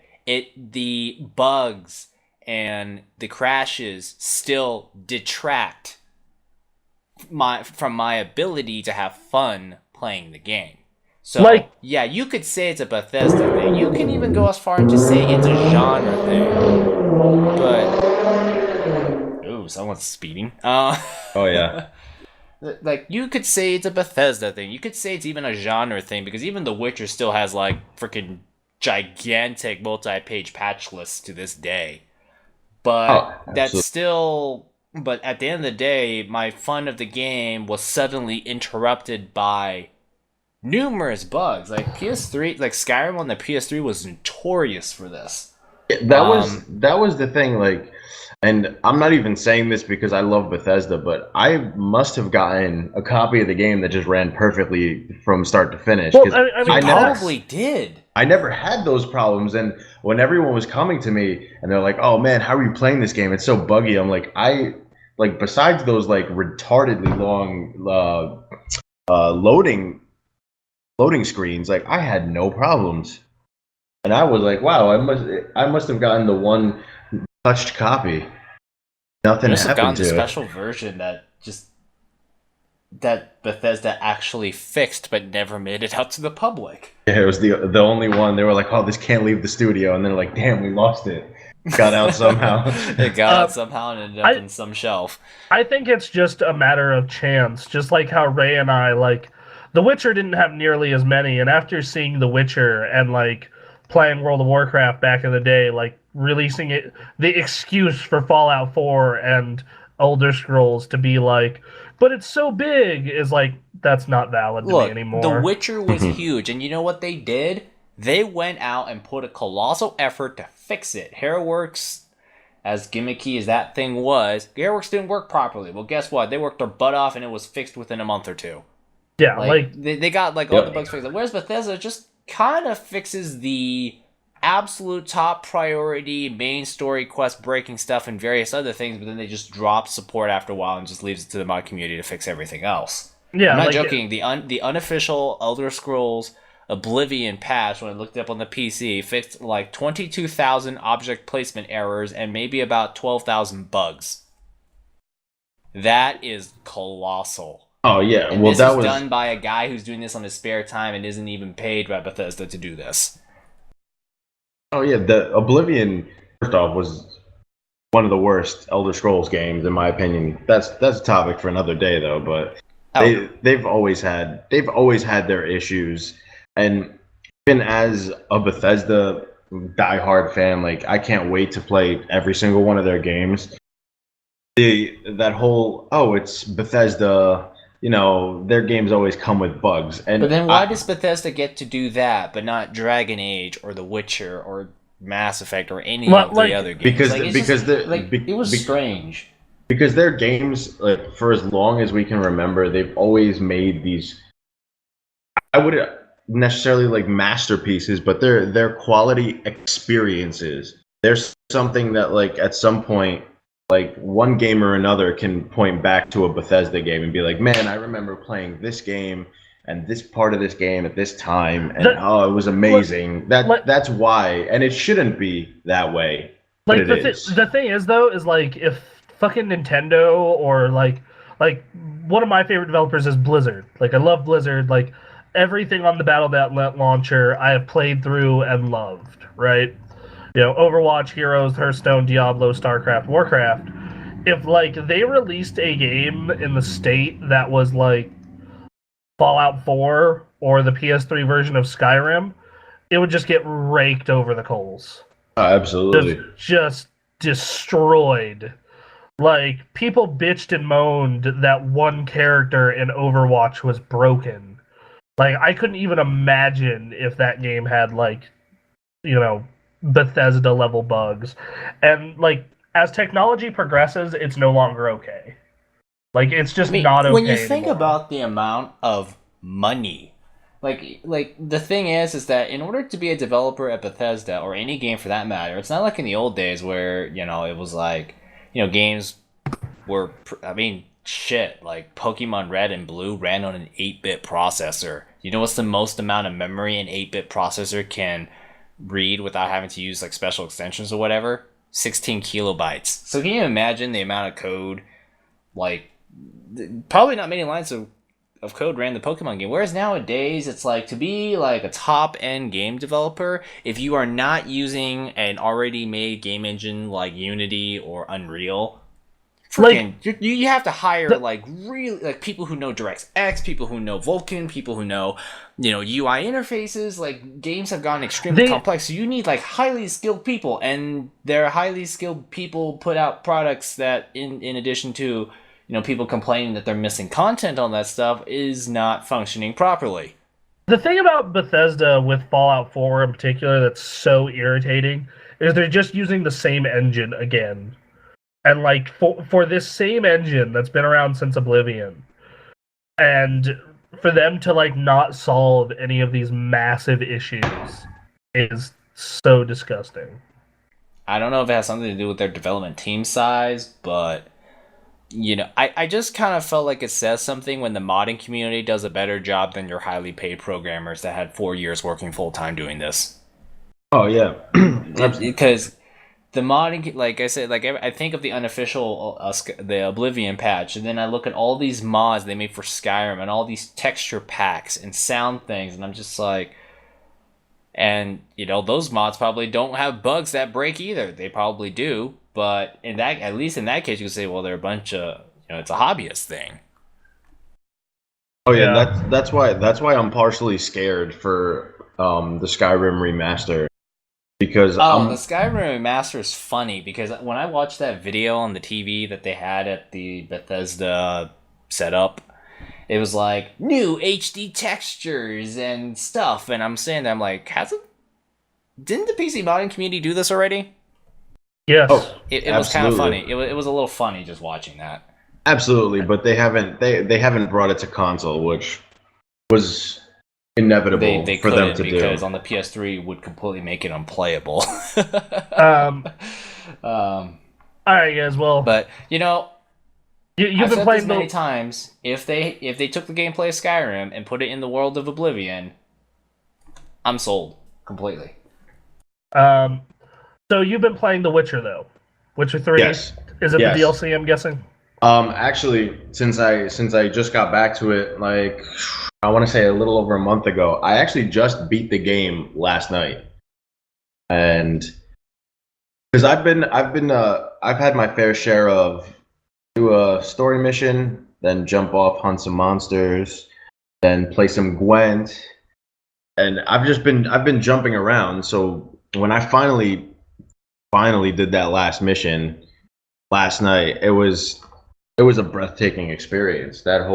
All of my choices coming to fruition, and getting not technically the ending I wanted, but an ending that fit the characters best. Actually, it was very satisfying. And now I'm actually jumping into Heart of Stone tomorrow. That's cool. I've heard good things about both the expansions. So next week, give us an update on those. Absolutely. I'm gonna start a new playthrough of The Witcher once I finish Tokyo Mirage and then Xenoblade, which will be a very long time because both those games are very long. And another thing, real quick, I want to interject. I want both of you, if you get a chance, to play this game on Death March and tell me that this game is not harder than a fucking Souls game or Bloodborne, because it definitely is on Death March. Well, I mean, I don't think the Souls games or Bloodborne are that hard. So, I mean, like, both of those, like, everyone hypes up Dark Souls and Bloodborne as being, like, so hard. And I'm like, yeah, dude, it's just common sense. Like, that's what dodge if someone's swinging at you and you can dodge. That's what I've been saying for a long time, but everyone still tells me, no, you're wrong. These games are very hard. Everyone's kind of like gotten into this hole where it's just gotten to the point where games have created easy mode and that kind of stuff. And like when you're talking about a shooter, is it really that hard to hold down the left trigger to aim your reticule and then pull the right trigger to fire a bullet? Like that is very easy to understand. Whereas the concept of maybe strategy is. Yeah, actually, a lot of people may not understand strategy, actually. I think one of my favorite things that involves Bloodborne, like people saying it's hard, is like my manager from my old job calling me at 11 at night. I'm expecting like, oh crap, he wants me to come in or something. And it was to ask how to beat a boss in Bloodborne. That's great. Yeah, that was funny as hell. I mean, like, there are parts of those games that are hard as hell. Like, in Bloodborne, that old man on top of Canehurst Castle was a bastard. Like there are certain fights in those games that are just like, oh, this is a nightmare. But nothing that is what people make it out to be. I think, like, I always thought, like, I looked at, I have a personal dislike for Shin Megami Tensei games for a long time, and spin-offs of it, like Persona, or Megaten 4, or Devil Survivor Overclock, because I was just thinking, man, it's so hard I can't finish the game, but then here I am playing Tokyo Mirage Sessions, and I'm playing through most of it on normal, and I'm just like, I don't know what is it. I kind of don't feel like it's because they made this game easier, because it's still hard, but it's like, if you pay attention to the details... Like, if you pay attention to strengths and weaknesses, if you pay attention to how the gameplay works and you put some effort into it, you'll get the hang of it and then you can make some progress. Yeah, there's going to be that boss or two where I have to put it down to easy because I'm done wiping, like, 8 times, but... Like, some games, it's like, some games you have to sit down with a phone book tutorial. Other games, you just need to pay special attention to how the gameplay works and then, formulate how... basically understand how the game works. Like, you can go a long way with that. Like, I look back to Bloodborne, and I'm just like, yeah, there are parts of that game that were hard, but, like, most things that were too hard can be fixed by leveling up once or twice and farming up your items to full. Like, there's nothing in that game is like, fuck, this is impossible, that people make it out to be. I can feel like every game kind of needs to have that fuck, this is impossible thing, whether it's through a side quest or something like that, because you want that ultimate challenge somewhere in case someone's curious enough to try it. Well, not only that, but like I used to be that guy that did that stuff. Like I was the person who 100%ed God of War 1 and 100%ed the original Ninja Gaiden, and on like the Xbox one, not the NES one, and like loved both those games. But like I was in middle school and I had all the time in the world to do so. Different times. Yeah, versus now where like this little 2-week break I'm having before I start the new job is probably the most relaxation I've gotten in a long time. So like challenge is great. In fact, if anything, it's kind of like, like playing through a Mega 10 game on normal is like the first time I ever kind of set the difficulty of a game to like challenge myself instead of like, you know what, I just want a good story, I just want to relax and breeze through. But now this is like the first time I actually put a challenge, so I actually have to sit down and be like, okay, so that enemy is going to attack next, so I probably should focus my weakness, use this attack, focus on that person's weakness so they don't attack immediately after my character. Like stuff like that, you're like thinking. And it's kind of nice, actually. I think one day, Anthony, I'm gonna invite you over, and we're gonna stream some Dark Souls, and you're gonna see why Ray and I are like, this game isn't that hard. Cool. Yeah, because like once you have some stuff explained to you, you're gonna be like, oh, okay. Yeah. It's just that the game never tells you any of that shit, so you're very much like. So you have to use your brain. Yeah, you have to experiment. Whoa, what a foreign concept. No joke. Thinking. Which actually kind of sounds a little sad. It makes me worry about humanity a bit, actually. Oh. But at the same time, Man. It's nothing new. Like, after work, like, I completely had hope for humanity until I got into tech support, and then I'm just like, oh, we're doomed. Okay. That was it. That was the sign right there. Tech support. Because, well, in tech support, you're communicating with the common folk, and, well... Yeah, like, I assure you, like, what is your day job, Thomas? I am a server. Like a busboy, that kind of deal? No. I'm the waiter. I'm the guy that takes your order. Okay. Okay, but it's still customer service right there. Yeah. Yep. Yes, it is. Okay. So how to lose faith in humanity within a month? Customer service. No. Okay. So I want you to picture like the worst possible people you could get at a restaurant, like loud, belligerent, annoying people. Now imagine those people. Their phone is not working. They're calling you for 8 hours a day. Wait, they actually do that? No way. Wait, they're on the phone with you for hours a day? Well, no, like all day long. At least 5 hours of that day? Well, no, because okay, when you're working tech support, you're on the phone almost the entire time. Oh, like you mean multiple people? Yeah, so I thought you meant a single customer for 3 hours. I'm like, what? Well, I have had a 2 to 3 hour phone call, but that's a completely different story.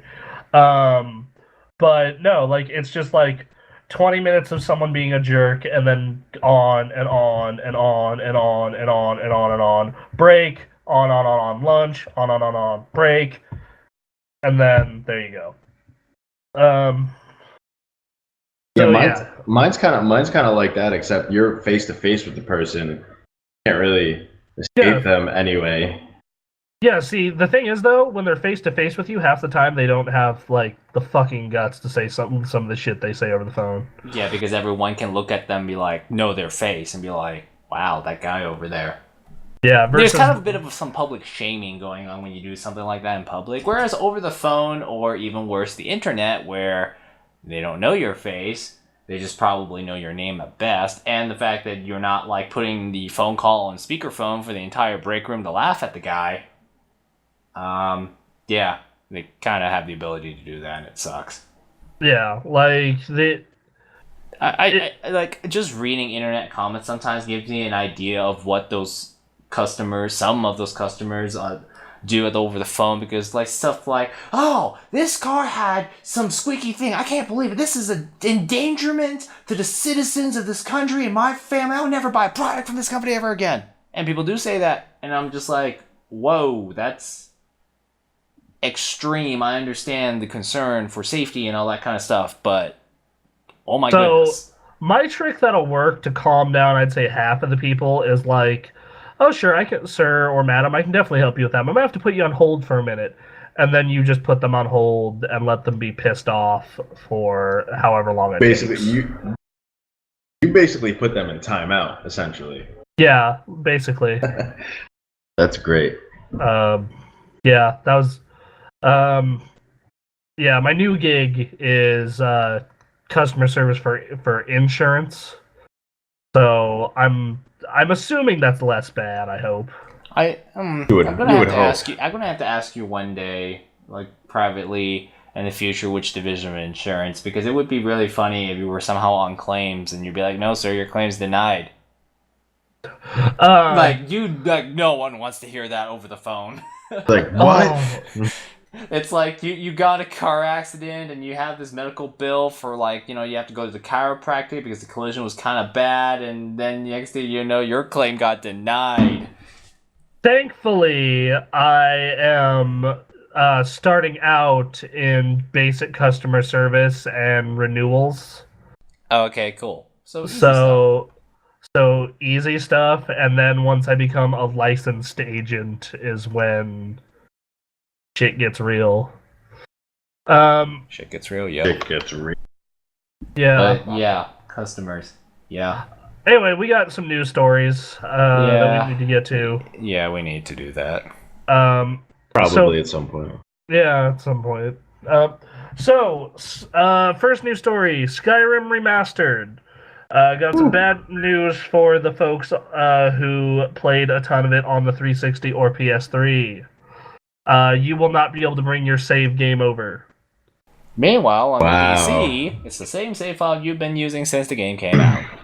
I don't know why this is a surprise to console gamers. I don't understand where the thought process was with this. Well, I don't know, because like there are games like Rock Band where they somehow magically made it so you can bring all your shit over. What BioWare usually does is that when you finish like Dragon Age 2 or Mass Effect 2, well, it's not exactly your save file, but they like upload some information so you can. Like Dragon Age 2 to Inquisition. Or like The Witcher on 360 to Xbox One. Yeah, but it wasn't exactly a save file, but at least when you finish the game, it uploaded enough information so when you play Dragon Age 3 on a different system, you can pull that information off the servers and, you'd be like, oh, okay, that's what happened. But still, like we said earlier with Bethesda, really? You expected that? I just, as a hardcore Bethesda fan for many years, I didn't expect that one bit. I knew it wasn't going to happen. As someone who has this game on PC, do not care. That's because you have it on PC. Yeah, the PC people don't care because, we get to play mods on the same save file. Yeah, because you guys... Since, 2011? Yeah, you guys had the Skywind mod, so... And we also get the remaster for free, so... That's totally and it's made by people who don't bug up the game. I'll totally pay for this game again. That's just me. Going back to The Witcher real quick, so I'm building that ridiculous rig in October. Is it for a rig like that, it's mandatory that I have to buy The Witcher, right?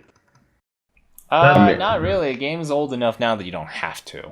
What's the new hot benchmark game? Is it Doom? Is it Tomb Raider? I'm gonna have to go to. You know what? I'm gonna pull up a PC benchmark site right now. Because The Witcher was the big one last year, and I'm hearing Rise of the Tomb Raider and Doom are the current crazy ones. Yeah, I'm not The really Witcher sure. at first was not a very good benchmark because Hairworks just broke everything, but then they fixed it. Yeah, and also it's very vendor specific because Tress affects Hairworks. Dumb it. You know what? It's dumb, but I love proprietary video card technology because it makes me laugh. Yeah, it's good comedy, isn't it? That just we made Lara Croft's hair the most realistic, only on AMD video cards. I'm looking at Tech Power Up because people tend to keep the benchmark games list the same so they can create comparison charts.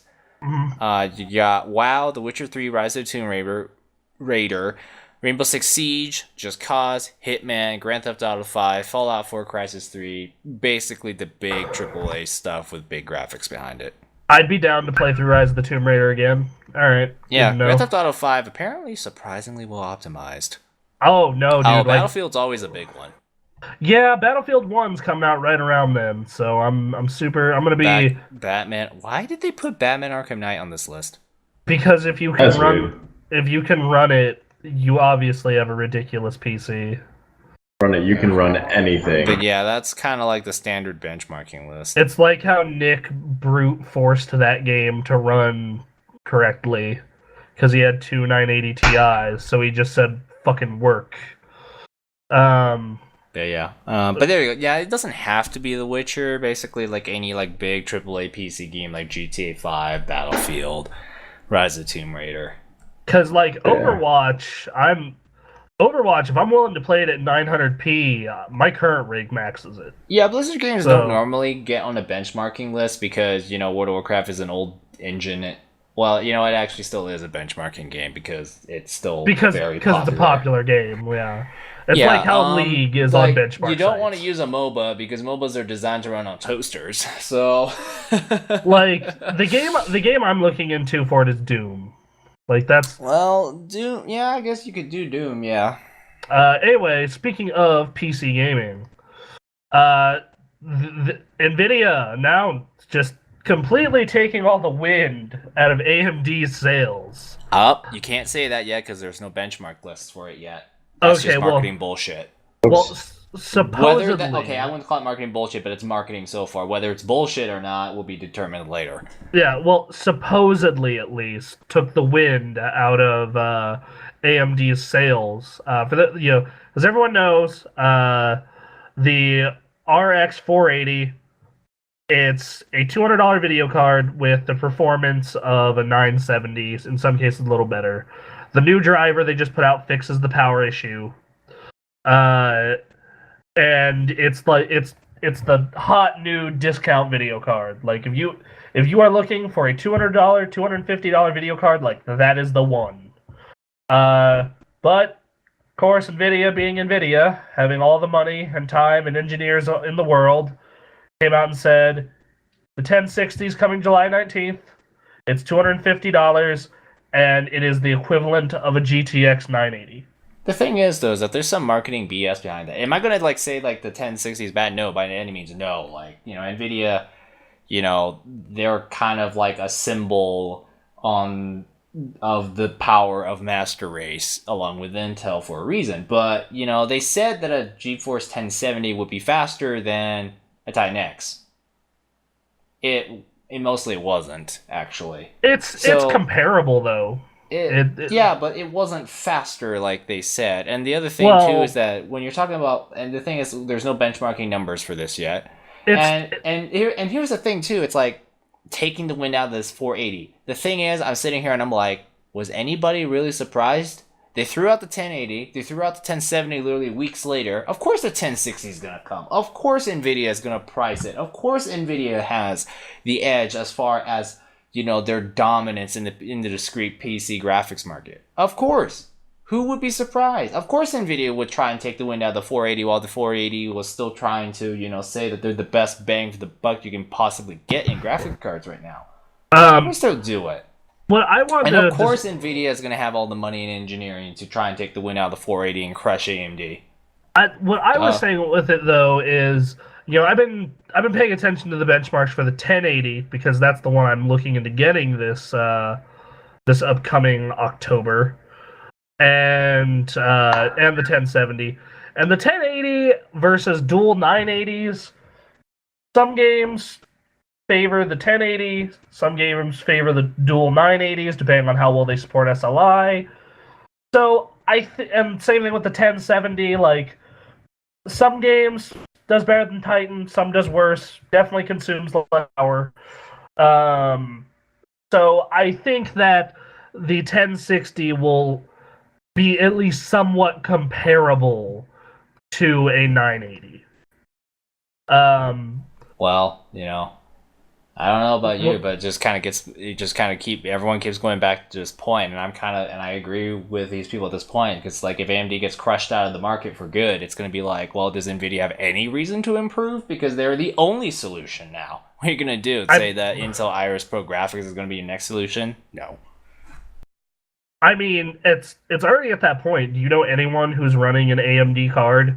I'm helping my friend. AMD processors, yes. AMD video cards, actually, no. Which is kind of strange.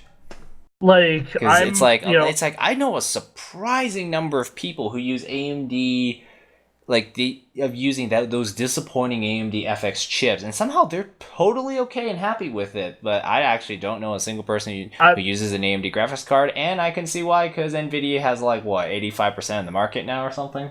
Yeah, and what I was going to talk about real quick was like I was planning to like I'm helping my friend build her rig next month in late August, and like I was totally ready to slap a an RX 480 in it. Like I was ready. I was like, all right, let's do this. But now I'm just like, never mind, never mind. We're just gonna put a 1060 in it. Well, yeah, like if AMD leaves the graphics market, it's going to be like a case of, well, Nvidia doesn't really have any more reason to go further because they're number one and there's no one going to challenge them. Because it's like I can't really think of a company right now that really has enough money to really and experience in graphics other than Intel. And Intel is putting most of their graphics power behind really expensive chips expensive processors that you can't really get. And like the only place that Nvidia sucks really bad as far as graphics cards go is about $150 and below, because the 550 is when you start to flunder really bad with Nvidia, and it's kind of been like that the case for a really long time. Yeah, so they're kind of stuck. Like I kind of like, yeah, the 480 looks good and all, but I kind of saw this coming. I'm sure a lot of people saw it coming. And, we knew NVIDIA was going to do the 1060. We knew NVIDIA has the engineering and the money and the profits and the engineering prowess to deliver this kind of stuff. So, like, were we really surprised that NVIDIA was going to put this out and take the win out of the 480 and make people change minds? I wasn't, because I knew it was coming. Oh, yeah. I think most people knew it was coming. It's just, it's disappointing it happened so quick. And dude, they launched the 1070 like weeks after the 1080. I know. I wasn't surprised. Like, they would have to get it out because, believe it or not, the 60 series is the most popular chip. Like, the 1080 and the 1070 are like the Lamborghinis and Ferraris of graphics cards. Like, everyone talks about them and they're the flashiest. But what everyone actually buys is the 60 series. So, well, yeah, because I mean, to be fair, if it is true that the 1060 is the equivalent of a 980. Like, I thought about just getting 2 of those in SLI. Well, good. You shamed Nick. Yeah. Well, almost. He has TIs. Yeah, he's running on TIs. No, I'd have to get 2 1070s to do that. But you would shame Ray's system graphically for sure. Yeah, and I would match it. And I would match John's. So, Yeah, but if you get it's just. The thing that makes me look at this is they say it's going to be $250. I think it's probably going to be more like $270 or $280 because I think what people will be tempted to buy is like those factory overclocked custom fan solutions, which is totally fine. I actually approve of those designs because honestly, those stock heatsinks are that NVIDIA and AMD always put they just suck. Yes. They don't cool anything, which is really funny because those are like exhaust type fans, so they take air from inside the case, blow it through the heatsink, and then blow it out from the rear of the card, whereas most custom heating solutions basically just recycles the air inside your case, and those actually work a lot better than the exhaust solutions, which is pretty funny. But yeah, the 1060. I'm gonna wait and see what happens. I mean, is it gonna be comparable to its 980? You don't know. Nvidia says it's faster than a 480. It could be, but marketing does that. I mean, freaking AMD's great at making big promises and not really quite delivering. And that's how they ended up in their colossal hole for most of the decade. So. Yep. We'll see, but I think Nvidia has the edge just because they have more money, more engineering, and if you are PC gaming, you know what everyone's gonna tell you: get the Nvidia card. All right, Anthony, you're in my situation. Which card do I go? Do I go a 1070, a 1080, or dual 1060s? You would be better. I would say either a 1080 or 1070 because SLI is kind of like very game specific and you kind of want more consistency. Also, that's less heat and power that you have to deal with. That's true too. Yeah. All right. Because budget right now wise, you could choose between you two. But yes, PC nerd. Yeah. Yep. Thomas, are you still there? Oh yeah. I'm listening to this wonderful PC. I'm sure. I know it's like a completely different language, isn't it? It is. PC and MMOs are notorious for this, and MOBAs. Well, Like League of MMO, Legends, Dota, and Heroes of the Storm, like those three things I found out are a completely different language. MMOs, I could have totally gotten into. Because played WoW for a while back then. Lord, Yeah, I talking thought, about crowd control and AOE's and yeah, that's cast nothing. timers and interrupts and all that kind of stuff, and our head That, guy Nick was just sitting there like, "What?" no, that's the easy stuff. That I totally get. When Yeah. you were you talking about the Nvidia stuff, I thought I was having a stroke for a second. Oh Yeah, god. it's like, man, we don't sound that different from the people who talk fantasy football or car engines Anthony, or I can't wait till we do the video of building John's rig and my rig.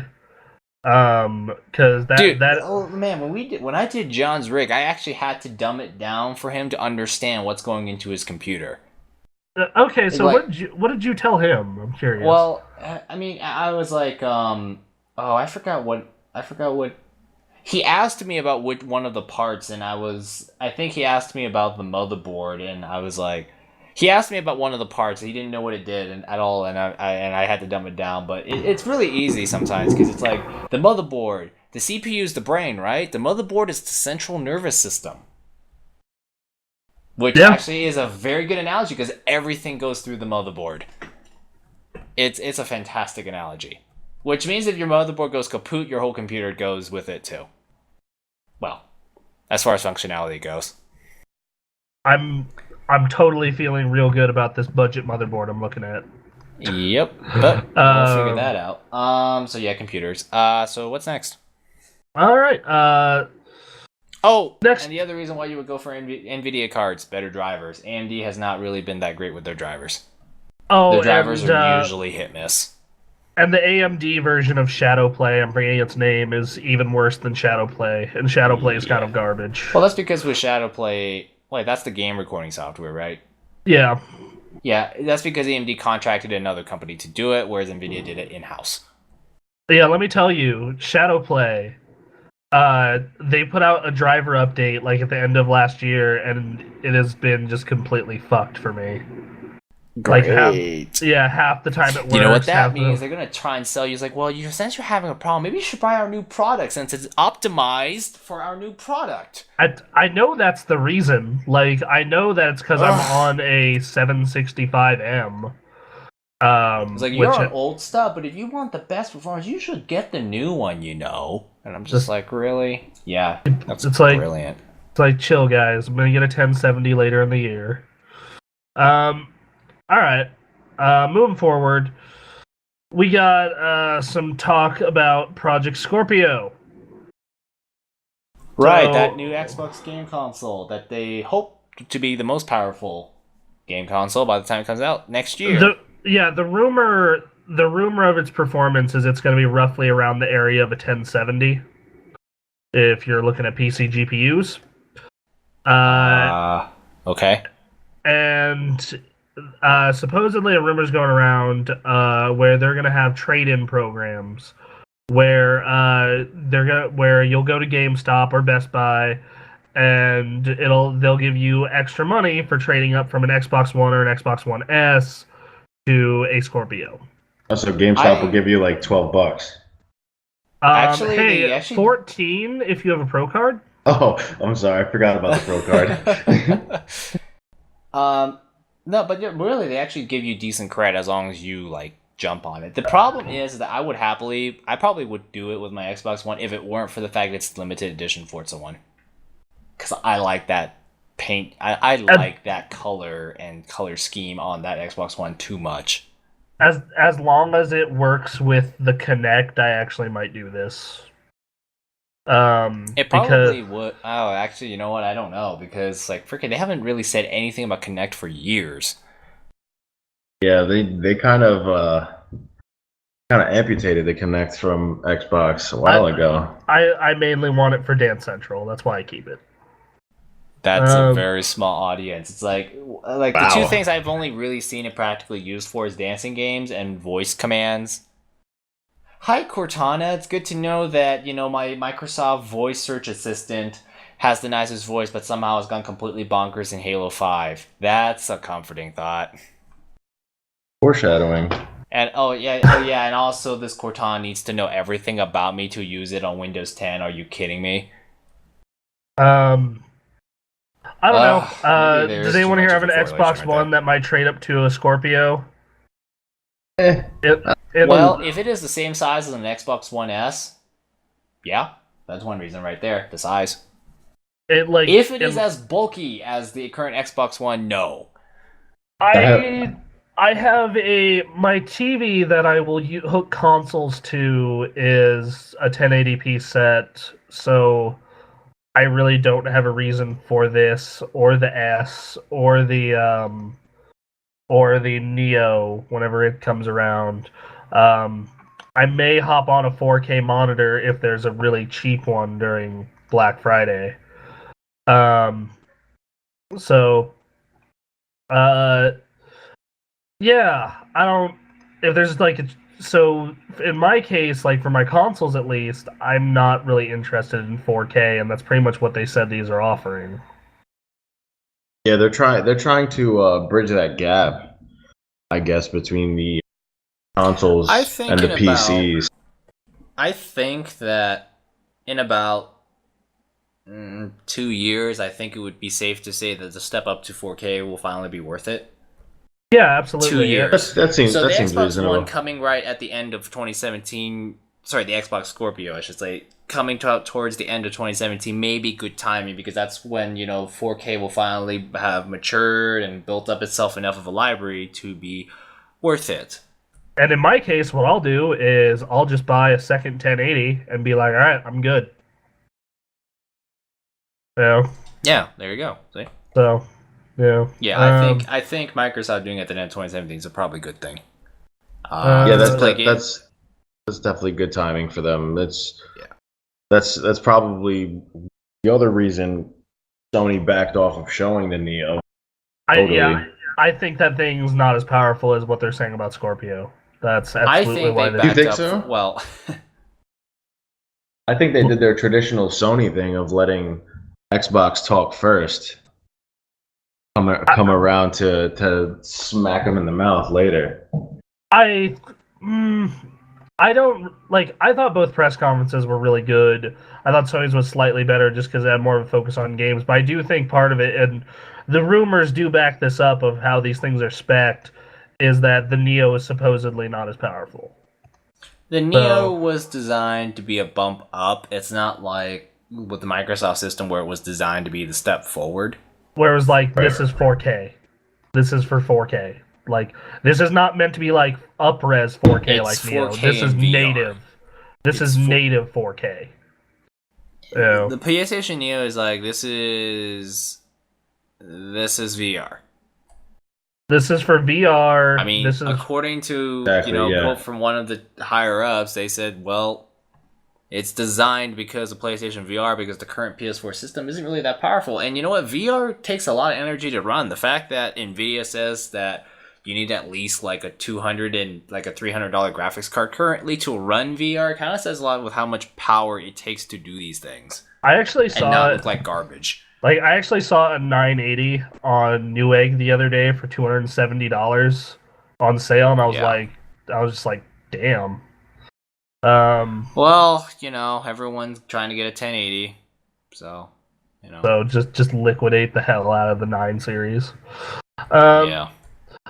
yeah, I think that like by the time these systems will be coming out next year, like 4K will be a 4K will be a more realistic thing for most households Yeah.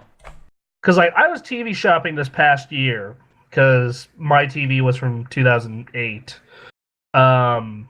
and I still bought a 1080p set because 4K TVs were like $1,500. Which that's cheaper. That's certainly more affordable. Oh, it's much cheaper. Like freaking, you remember CES 2013?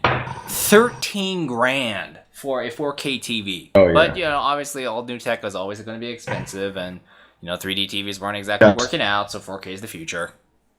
It's got But to start somewhere. Yeah, they crashed in price really fast, though. To go from 13 grand to like 5 or 4 grand, like the neck within a year and a half, was kind of huge.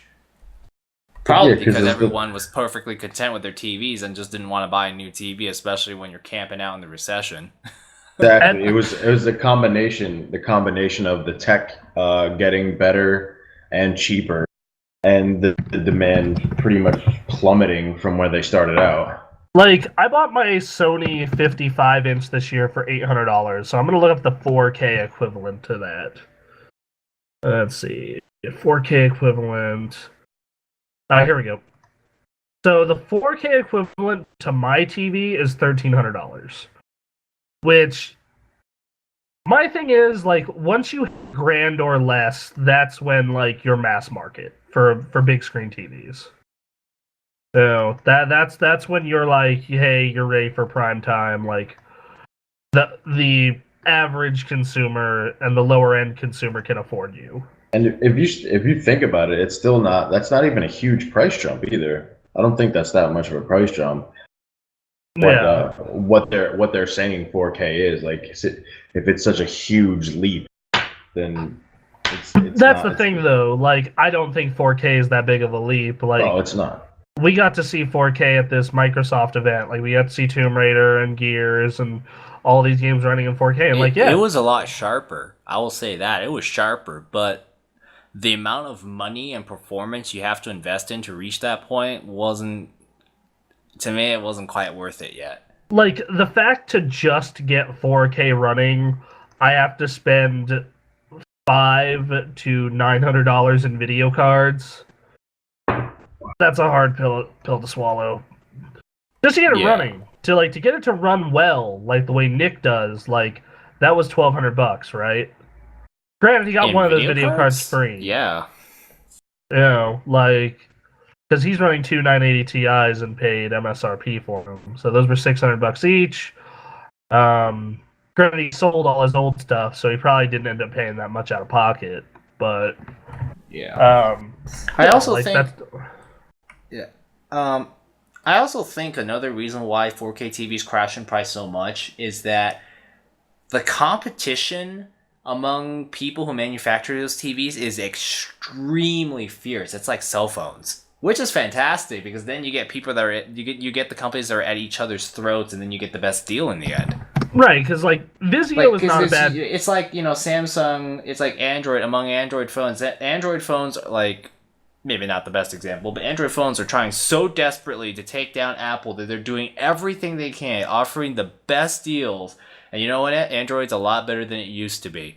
Still has problems, but it's better, a lot better than it used to be. And then with TVs, it's like Sony, LG, Samsung, Vizio, Sharp. Like, they're all just fighting to sell you a TV, and you end up getting these crazy sales and awesome deals. Vizio for a budget TV is really, really good.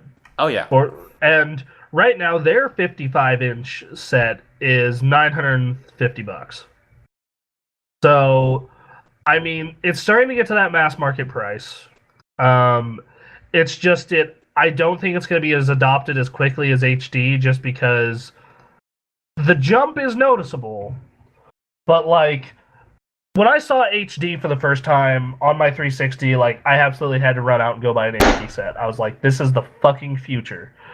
When I saw 4K at that event and at CES, I was like, cool, when it's affordable, I'll look into it. Right now, right now, I got this 1080p monitor, I got this 1080p set, they both work fine. It's the law of diminishing returns. Like, the human eye isn't exactly, you know, perfect. You can only see pixels so well. Yeah, you could talk about the Retina screen all you want. Heck, actually, I have a Mac with a Retina screen. Okay, and you know, the Retina screen was so revolutionary. Well, the Apple marketing team would have you believe that it's a revolutionary screen of beautiful colors and all this kind of stuff, right? And I look at the Retina screen and I'm like, oh yeah, I can totally see how this is sharper, cleaner, and crisper than my 1080p computer screen. Heck, when I hook up my Mac to my computer monitor, I could totally see the difference between 1080p and whatever resolution the Mac is.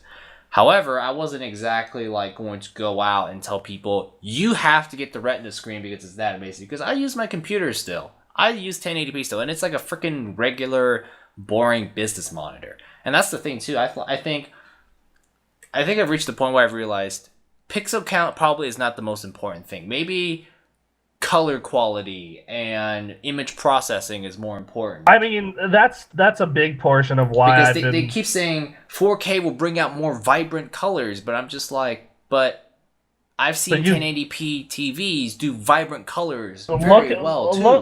Look at my set. Like my set's a brand new 1080p set. It's not even a year old, and like every game we boot up on it, like the colors just pop so well, and I'm like, yeah, it pops better on my computer monitor. So I'm just like, they say resolution for better, sharper pictures and color. But I'm like, but color is also possible. Because, before 4K, there had to be that 1080p screen. That had to be the leading edge of color display, right? I mean, right now, if I had to get 4K right now, I'd definitely get a monitor. Because a 4K monitor right now is just more realistic. Because depending on the size you get, it's $300 to $500, and you could actually get your computer to run games natively at 4K right now. Granted, you have to have like the machine I'm building is clocking in around 1500, and even it can do games at 4K, but I'm making compromises. What's Nick's rig? Like $2,500? A lot, yeah. Yeah, 25 to 3. I don't know about you, but I don't exactly just have that as change right now. No, I've been saving to build this computer since February. So, that's an expensive setup, man.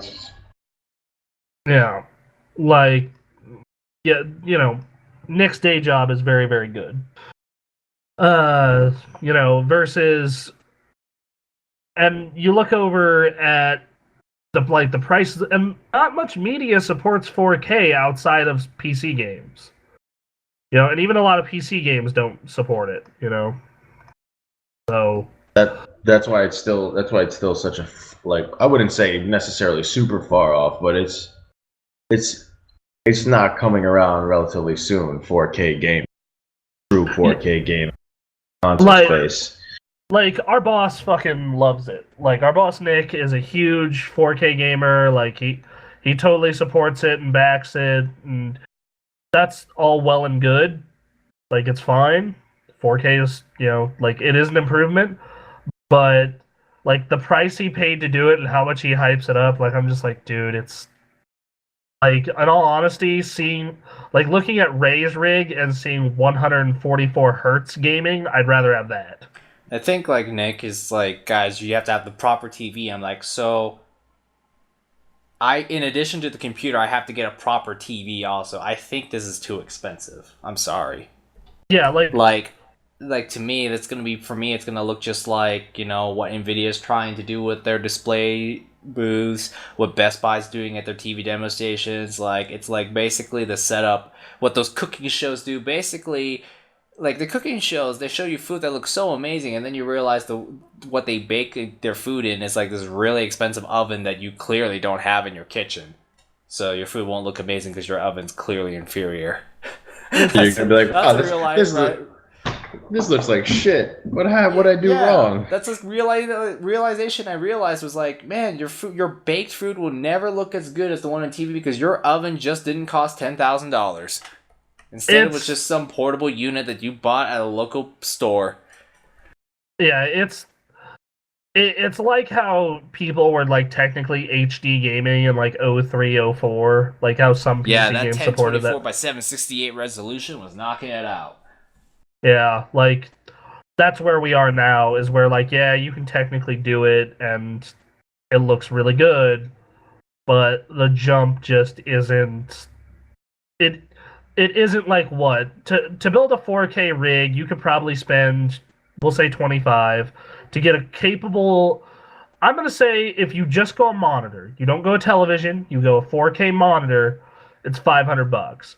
So to get a proper 4K setup that can run these games on max settings, 4K, at a a PC gamer style frame rate of we'll say 40 plus, and like it's $3,000.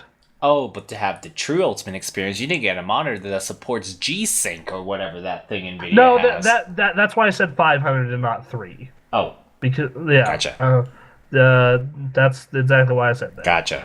Because Man. like Yeah, it's still expensive. Like I would say it's like maybe about 04, right? Yeah, you're right. 2003, 2004, so 2 years. yeah, like in 2018, great. I mean that's part of the reason I'm really hesitant to like get a 4K monitor even because I know like You're better just at the cusp. yeah, like we're just at the cusp and like I know better 4K monitors are going to hit like in a year and a half and I'm going to be like god damn it. I should have waited. The problem is that the thing is that yeah, in the case with like display technology, that is true. But like when you're talking about just computer parts, it's like every year your computer is going to get outdated. Well, like yeah, like you bought a 980 last year. Well, guess what? Your that 1060 is going to beat it, and you're going to feel bad, just like every other generation. well, yeah, but at least then you can slap a second video card in and be fine. You And know, then they'll laugh at your power consumption. yeah, but that's like at the end of the day, I like power consumption is important, but in my Power case, consumption equals heat, which equals a noisier system also. well, I mean, I'm going the liquid cooled route.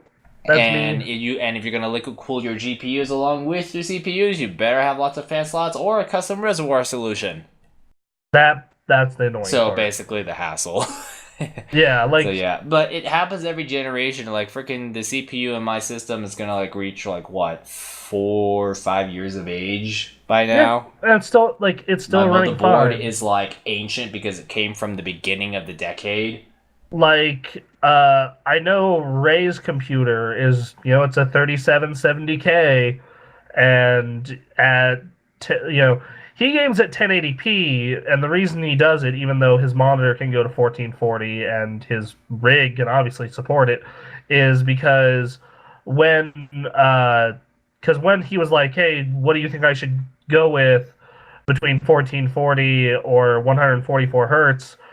I said 144 hertz because, in my opinion, on the games that support it, Overwatch, Here's the Storm, etc., 144 hertz is a lot more valuable than a higher resolution because that affects. It depends game what you feel. prioritize. Because when I was younger, I went for a higher resolution over the frame rate, which was a questionable decision, looking back. Because playable became a very funny subjective. That's how I term. was on my last desktop. I'm just like 30 is totally playable. It is actually technically it is. It's when you start going below 25 is when you're really pushing it. Yeah, which my current what I've started to do as I get older is I prioritize frame rate, which is why I've been playing, especially because the games I like tend to be a little more twitchy. So, like in a game like Overwatch, I run it at 900p, completely maxed out because I want some fidelity, but I also want 45 frames plus. Gotcha. So we should probably steer this back down to the land. Sorry, Thomas. Of being understandable to regular people. Of these poor console peasants down here. Yes. Thomas, you ever consider getting back into the PC? I actually grew up on PCs. Like I played my Age of Empires, Roller Coaster Tycoon, Sims, all that stuff for years, and that's all I played. But man, once I got my hands on like an N64 and a PlayStation, it was pretty much like there. I've had people really try and push me back into it, and I see the benefits of getting a PC, especially for certain games that I like playing. But I think I'm good. I think I'm good with my PS4, my nice little Samsung TV.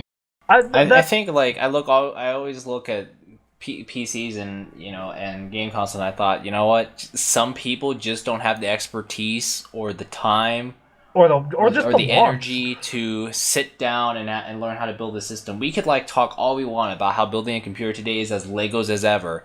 But even then, even if I told my parents, hey, you can build a system today, it's just like Legos, they will just look at it and still feel overwhelmed. I mean, like last year, it's like some people just want something that you can take out of the box, plug a wire or two in, turn it on, type in a few things, and you're ready to go. That's it. it's like how last year when Ray and I went to Moondog to learn how to install liquid cooling into his machine and do all that fun stuff. Like watching him, like take apart the system and watching like Matt and I show him like, yeah, this is how you install the RAM, this is where the radiator goes, etc. Like it was like showing a caveman fire. Like it was and he was super stoked and he thought it was super cool and like he said in the future he's absolutely going to build his next rig from scratch. Yeah. The other thing too I've noticed is that sometimes people give the wrong information about what parts do. Mm-hmm. Like RAM makes your game faster. Oh. Okay, if your game is starved for that resource, sure, it will make your game run faster, especially back in 2004. Putting more memory into your computer was the biggest breath of fresh air that computer ever had. But nowadays, like, that's really debatable, dude. Like, now, like, also, I even watched a video that says that overclocking your memory actually doesn't make anything go faster. Also, there are people who will routinely say, like, oh, if you want a really great gaming rig, like $1,500. I'm like, no. $1,500 is if you are very much an enthusiast. Yeah, that's you're pushing enthusiast territory. That's where me and Theo and you and Ray hang out. Yeah, but like if you just want to play games, you can squeak by with 800. Yeah, see, the thing. That's the thing I always think is like, man, I gotta spend so much money to get what I want. Like, not at all. Like, especially if you just like want better than console performance. Like, you can literally spend $800 if you're willing to get used parts and find some deals, even less. But this just keeps going back to this is like a time, energy, and knowledge versus convenience. Oh, absolutely, and I completely agree with that. Like, I'm willing to go out and say like, hey, well, and to be fair, it also makes a dumb fun video for the website. But I'm willing to go out and say, hey, I know the parts I want. If I have any questions, I can ask Anthony or the internet, and so on and so forth. But I get that a lot of people do just want that experience where they take a freaking box, they pull it out of the styrofoam, plug it in, log in their account info, and start playing. But my thing's always been like, do I absolutely need like tenfold better than this? Like, I'm super content with my PlayStation 4 and gaming all different types of games on there. So do I need? I'd say that if you are content, then that's totally fine. Because like, I always get a little. I think like some people get so caught up in saying no, PC's the best. PC's the best that they try and force people into the crowd when really, that's not exactly, a healthy way of convincing people, if I'm honest. Yeah, my cousin's one of those people. Is like we both grew up, like, he's a little younger than me, but we both grew up gaming. That was our life. And I went the way of the console and he went the way of the PC. And just anytime we're in a room together, there's just something always starts up. The PC master race, he'll start, his whole thing. The reason I've started to trend towards PC as I have gotten older is because I like the idea of the majority of my games being in one place for the eternity of forever. I bought games over a decade ago on Steam that are there. I like that. I like not having to pay for online. And the most important one to me is I'm a big fan of game feel, and having the vast majority of my games run at 60 frames. I have found is very important to me. Like I was playing Dark Souls 3 on my console, and it runs fine. Like I have it on the PS4, but like playing on Ray's computer, that 60 frames difference made me just go, oh, that like it feels so much better to me. And The thing is, it's that just kind of goes back to graphics, where graphics should complement the game, not be the game. right. Like in my opinion, I said this at the start of this console generation. If everything looked like PS3 games and just ran at 60 frames, I would have been completely content with things going that way. Like if everything just looked like Uncharted 3, Last of Us, stuff like that, they chose to prioritize 60 frames, I would have been way happier. Um, and that's part of the reason I'm going the route of the PC. And there's nothing wrong with like gaming on consoles. Like I've been a console gamer for years. Like even after I build that rig, like I'm still gonna game on consoles a lot because there's no GameFly for PC. Sadly, you can't rent PC games, and that's how we do a lot of videos on the site. Is we rent the games. Um. So yeah. Uh, Moving forward, Yes, please.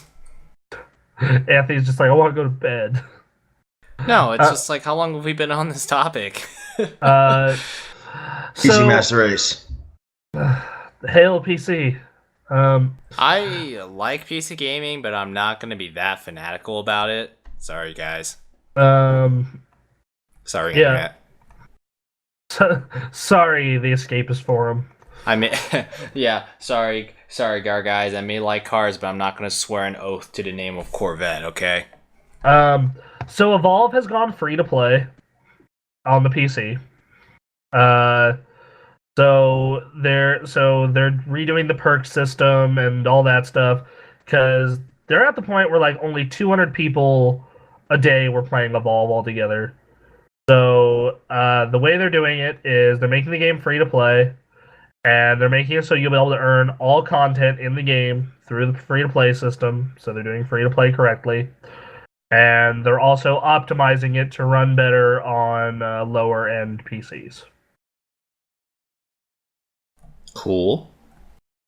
Evolve, I've never played Evolve. They had a giant statue for that game, too, so to see it kind of fall down like that, it's a little sad. it was a really cool game. I remember renting it when it came out, and I loved like the co-op idea. Thomas, did you play Evolve by chance? I'm sorry, what was that? I didn't hear that. Did you play Evolve? Actually, I did not get to play Evolve. I was really interested when it first came out, but I never got around to playing that. Such is the story of that game. And I like it was a really cool idea, like four of your friends versus one person as the monster, and like I always loved throwing up this giant dome the monster couldn't escape and just yelling "Welcome to the Thunderdome." That's Um, awesome. yeah, no, it was one of the best parts of that game, and it was super fun. It's just the DLC shitstorm, the the fact that like to really enjoy it, you had to get at least like two other friends to hop on with you, so they had to go buy the game, and like it wasn't a Left 4 Dead level game, even though it was developed by the Left 4 Dead guys. So like that made it hard, but I don't know. Now that it's free to play, like I'd be pretty down to check out some Evolve again. It wouldn't actually be too bad of a game to play. Yeah, It's one of those like, why not? yeah, like rotate the monster every week to make that the freebie. Stuff like that. It'd That be always cool. that always seemed like such a really interesting. Like I remember the pre-release hype was crazy. Like at E3, Kyrie, Bremen, and I were like, "Oh yeah, it'll be a great staff team building exercise to get us, to all get us." I remember the giant statue of Yeah, the beast and that was in the game. and And they we had went commentary and all that stuff, too. and we went to the line and we're like, "How long to get into the demo?" And they're like, 2 hours. And we're like, "Okay, how long to get a press interview?" And they're like, "An hour and 30 minutes." And we're like, "Nope, not happening." What's also really funny is that the next year after Battleborn, the next year after Evolved, they did Battleborn. And Battleborn, well, Poor game. they had a statue for that game too. And no This year, they didn't have a giant statue, but they basically set up an area to look like the setting for the setting of one of the settings inside Mafia 3. And I think Mafia 3 has a pretty good chance because I really like Mafia 2. So that's got a pretty good following. yeah, that has a chance of like lasting better than the multiplayer games. All right, so Left 4 Dead 3 was outed by a Valve employee. Yeah, they're gonna do some 3 finally. Until that leak canceled the project. Yep, that's pretty much At least what I'm I thinking. hope. I wouldn't be surprised if that happened. We already talked about how Nintendo thought it'd sell 100 million Wii U's. Haha, Yeah, funny. that was Good one, Nintendo. man. Oh, God. God, I remember when I was working It's at like you sit GameStop. here and you're like, only Nintendo is capable of doing this, right? Most companies normally don't fall into this kind of pit hole, and when they do, they usually go bankrupt. But Nintendo can somehow afford to make these mistakes and not go bankrupt immediately. That's what happens when you have success for 25 years and then, like, screw up on and off. Yeah, screwing up on and off is what they're doing. You have the ability to say or do whatever the hell you want, and I think Nintendo's in that phase. Yeah, we'll sell 100 million of these, no problem. They basically had the PS. They basically had whatever drugs Nintendo that Sony was having when Sony went from the PS2 to the PS3 and got a little too full of it. Yeah, pretty much. Not as bad because the Wii U isn't like some $599 supercomputer thing. Well, it might as well have been the way it sold. It could have, but Nintendo just decided to like shoot themselves in the foot in a different manner. Real shame, because Smash and Donkey Kong and Bayonetta and Mario Kart, like, that system has a lot of great games. Like, I love the Wii U. Wonderful 101. Zombie U, man. That game was pretty alright. I liked it. New Mario U. As somebody who played Mario 3D World for like 35 hours straight during a live stream, that was a good game to play for 35 hours straight. Yep. So Microsoft announced the backwards compatibility additions for this month. I'm just gonna go over the ones that matter, not the ones that are just crap. Fallout New Vegas finally backwards compatible. You can go download it. Joe Danger Special Edition backwards compatible. Go get it. I'm Alive and Comic Jumper, one of my personal favorites. And finally, the big one that it's on sale right now on their games with gold, like ultimate sale. Red Dead Redemption. Yeah, buddy. Not only is it backwards compatible, it actually runs better on the Xbox One emulator, and it also it runs better. It is on sale right now, and it actually has some anti-aliasing improvements too. So, one of the best games of last gen for sure. Hands down. What? Hands down. Yeah. So, Anthony, would you want to play Red Dead? Unfortunately, I don't own the game. It's $7.50 right now.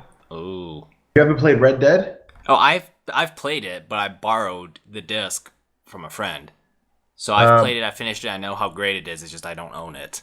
Yeah, it's $7.50 right now on Xbox Live. For this till the 11th. If I were to talk about major disappointments with the game, is that while the story did have a amazing and tragic ending, who you played afterwards was that was a bummer. Yeah, I agree. But I guess that was the only way you can have continuity you have consistency with the universe without screwing it over. So okay. We might do a video on this later in the month because I look at our content planning for 6-minute access, and we have 1 week that is open from now until December. So we might be using that on Red Dead. I'm not sure yet. Which I don't know. I'd be down to show off Red Dead. What about you, Anthony? I'm okay with it too. It's just that we kind of have to make some progress in, so we don't get like one colossal 30-minute cutscene taking up the beginning, because that's the beginning of Rockstar games usually. I have a week off. I'm down to sit in my underwear and play cowboy. So I mean, really, isn't that the dream of every American? I would hope so. Yeah. Those savages. Uh, Oh man, it's like it makes me cringe because we live out in an area that does have Native Americans. it does have Native Americans, and you just hear them like, man, yeah, that's definitely the time period. Yeah, like, well, because we get a lot of that, like, Old West cowboy history because we live in Nevada. And like, reading, and, like, every year of school that you have history classes, you hear about the fucking Donner Party. Like, Always guaranteed. the freaking Donner Party. It's like like hearing it once is bad enough, but for some reason they have to keep drilling it to you like every year or every other year. Like your junior year of high school, really you so watch bad like that this. the only it's like is like where we live really so depressed. We're so like kind of devoid of excitement that the only awesome thing you could talk about is mining and how people died in the Sierra Nevada mountains. Oh, don't forget fur trapping. That was also a thing. Yeah. So like mining, fur all right, that was trapping. awesome. Okay, mining, all right, awesome. That has amazing. Actually, Nevada is still pretty darn awesome as a mining state. Actually, I but yeah, remember it's just like- in it's just college, even in college, when I thought I'd escaped. No, they make you take a Nevada history class as one of your core classes. At least if you're if for me, because I was an English major, and like the fucking Donner Party is like 3 chapters of the book. It's just like I thought I escaped. Why? Oh man, that got a Why do brief they have mention to on the keep- East Coast. okay. So for those who don't know what the Donner Party is, so basically back in the 1800s, California was the golden state. Finding gold in California was going to be awesome. It was so bad that getting a glass of water would actually cost as much as gold. Crazy enough. So a lot of families were wanting to migrate west. Well, the Donner Party did the usual route, but the thing was they followed a shortcut written on this book by I think some guy named Douglas, I think, or not. Just go on. Basically, yeah. a guy wrote, it's like, do this shortcut. It'll save you time. The problem was the guy who wrote that shortcut did not test it out himself. And what the shortcut ultimately did was delay the group. Now, here's the part that really sucked. So, you're delayed, so that means that you're going to cross the mountains late, and winter was going to come by, and you just happened to try and cross that mountains during the worst winter imaginable. So, it snowed so deep that it was probably 10 feet of snow. Like, they actually have a statue by Donner Lake that actually marked how high the snow was. And now you're trapped in the mountains, you have no food, so what do? You cannibalize. God damn it. You That's do the Donner know. Party. You know, after this topic, I'm naming the title of this podcast "The Donner Party." Oh man! At least we are giving a warning to the fact that we have mentioned cannibalism on this freaking show, because that's what they tell you. Like They don't tell you any of the other horrible shit about the Donner Party. They just tell you a lot of shit about cannibalism. yes. I Because you're did not trapped in a expect to hear snowstorm. this today. Did not expect to hear this today at all. So basically, anybody who was born and raised in the Western Nevada area and drives over Interstate 80 into California and sees the signs for Donner Lake will forever remember that story because they engraved it into your brain as a child. Our great state's history, really. Poor children. Yeah. Well, it's not even part of the state history. what- It just happens to be one of the most tragic stories that involves like our state being a stop. Shit, I would rather hear about how Nevada used to be a colossal, awesome mining town like Virginia City, only for it to become a ghost town when all the silver ran out. Yeah, and then all the fur trappers before it was a state, or its involvement in the Civil War, like that kind of shit. Yeah. Quick question: is there anything like that out in the East Coast? Something like the Donner Party. I don't. Or just something that's repeated in history every fucking year. That's just why are you doing this? Oh, I mean, I went to high school in upstate New York, like an hour and a half from the city. So we got hammered with the Vanderbilts and the Rockefellers and FDR repeatedly over and over because all their houses were upstate New York. Yeah, see, we just got the like mine in town, pull your bootstraps up, Cowboys, Donner Party. Native Americans. The Native American ones I actually don't mind too much. Yeah, The Donner Party one, I'm American like, ones are dear legit goodness, cool. do they have to keep hammering that depressing story? Horrifying. Like, I can only imagine you guys as kids just hearing this over and over. Well, to be honest, though, I don't know if this is for better or worse, but you get kind of used to hearing it because, like, yeah, I heard the story before. Yeah, just pretty much everyone who makes it through the Nevada education system and paid attention knows about the Donner Party. It's like, well, like, what else could you say? U.S. history wasn't really until high school, so, you know, they basically teach you state history, but the problem is Nevada is one giant desert that didn't really have much history to it because, well, it was born during the Civil War and, you know, just didn't really have much history. Like, it was barren. Like, today it's still barren. Did your college or high school history teachers / professors ever make you take a citizenship test?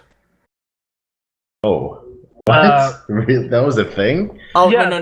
Like it was just oh man, I remember that. No, it wasn't like a real citizenship test or anything. It was like one of the sample tests, and like they wanted to see who in the class could, at least my teacher did, wanted to see who in the class could pass a citizenship test for the United States.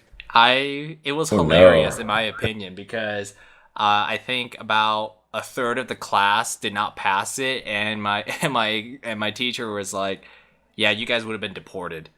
That was the same with I was one of 4 people who could pass a U.S. citizenship test, and that is depressing because this is a test that people like members of my family had to take this test because they weren't born in the U.S. They were born elsewhere, and they immigrated here, so they had to take that test to get U.S. citizenship. And here I was sitting in high school with, sitting in a room full of pretty educated people, and a third of them didn't pass the test, and it was like, yep, that just happened, and it's kind of funny. Yeah, this is part of the stuff that makes you a U.S. citizen. This is what makes you American. You can't even. It's like, do you know who I remember one of the first questions. First question number 1, do you know who the vice president is? Everyone knows who the president is. Do you know who the vice president is? So, stuff like that. I'm like... there was so much, like... I remember I was grading this girl's, because everyone graded each other's, and she got, like, an 8 out of 50. And wow. I was it's like, you don't even... Like, what was the pass limit? I know it wasn't, like, 70% or anything. You have to get, like, 2/3? Yeah, you need to get, like, a 30 out of 50. Yeah. That's not that bad, even. Yeah, like, by school standards, that's a D. I think I got like a 44 out of 50. Like I missed some of the shit regarding dates and important and like stuff like that. Stuff that's like very specific. So moving forward, we got one last news story, and then I know Thomas, you wanted to bring up a particular topic, and then we'll call the night. Oh yes. So, rumor has it, more guest characters are coming to Killer Instinct. That's their theme with, like, Season 3. Yeah, they put out a survey of who would you want in the game between Joanna Dark from Perfect Dark, a Crackdown agent and a Halo Brute, or Idol from the series past. I think Joanna stands a pretty good chance of getting added. Yeah, I do too, because it's a rare game, and like the 3 guest characters they have are all like giant behemoth bruisers, and Joanna would be something different. Oh, absolutely. I think she'd probably end up being the most popular choice, regardless.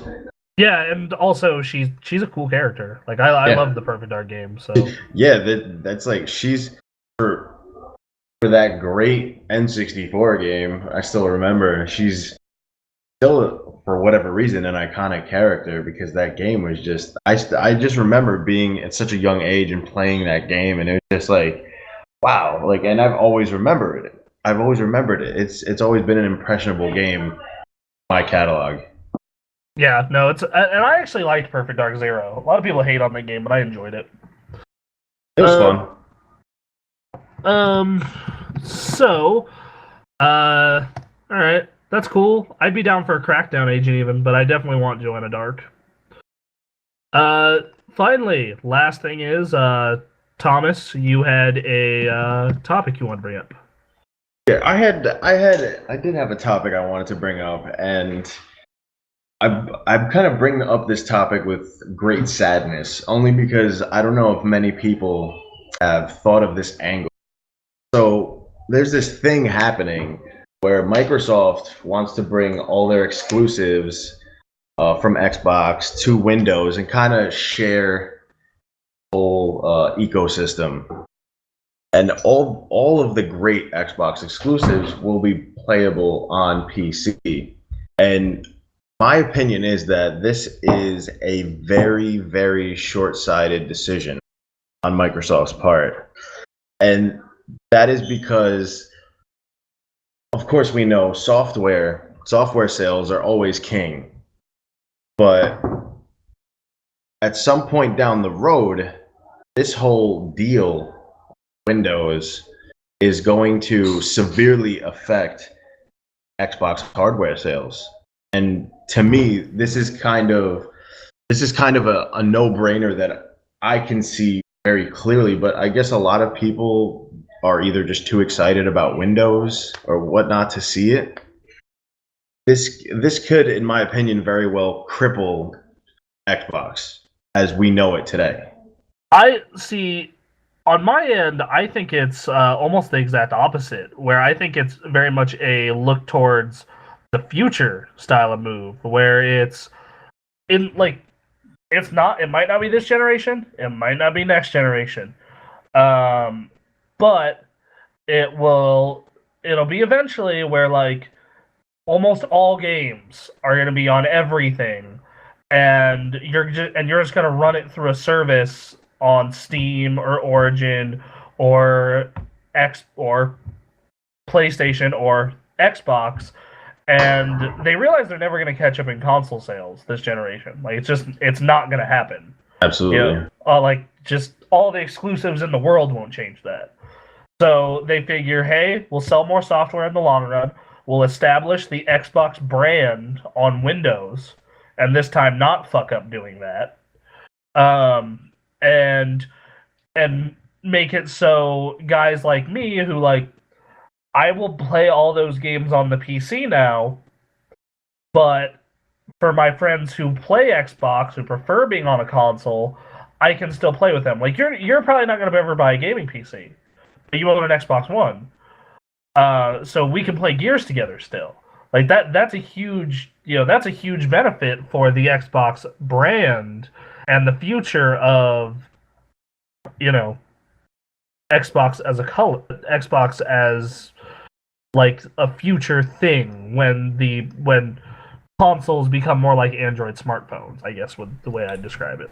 I look at consoles and like the way Phil Spencer, he kind of, yeah, he's like making plans for the future. It's like, yeah, we're breaking down barriers for generations because this generation's really unnecessary thing anymore at this point.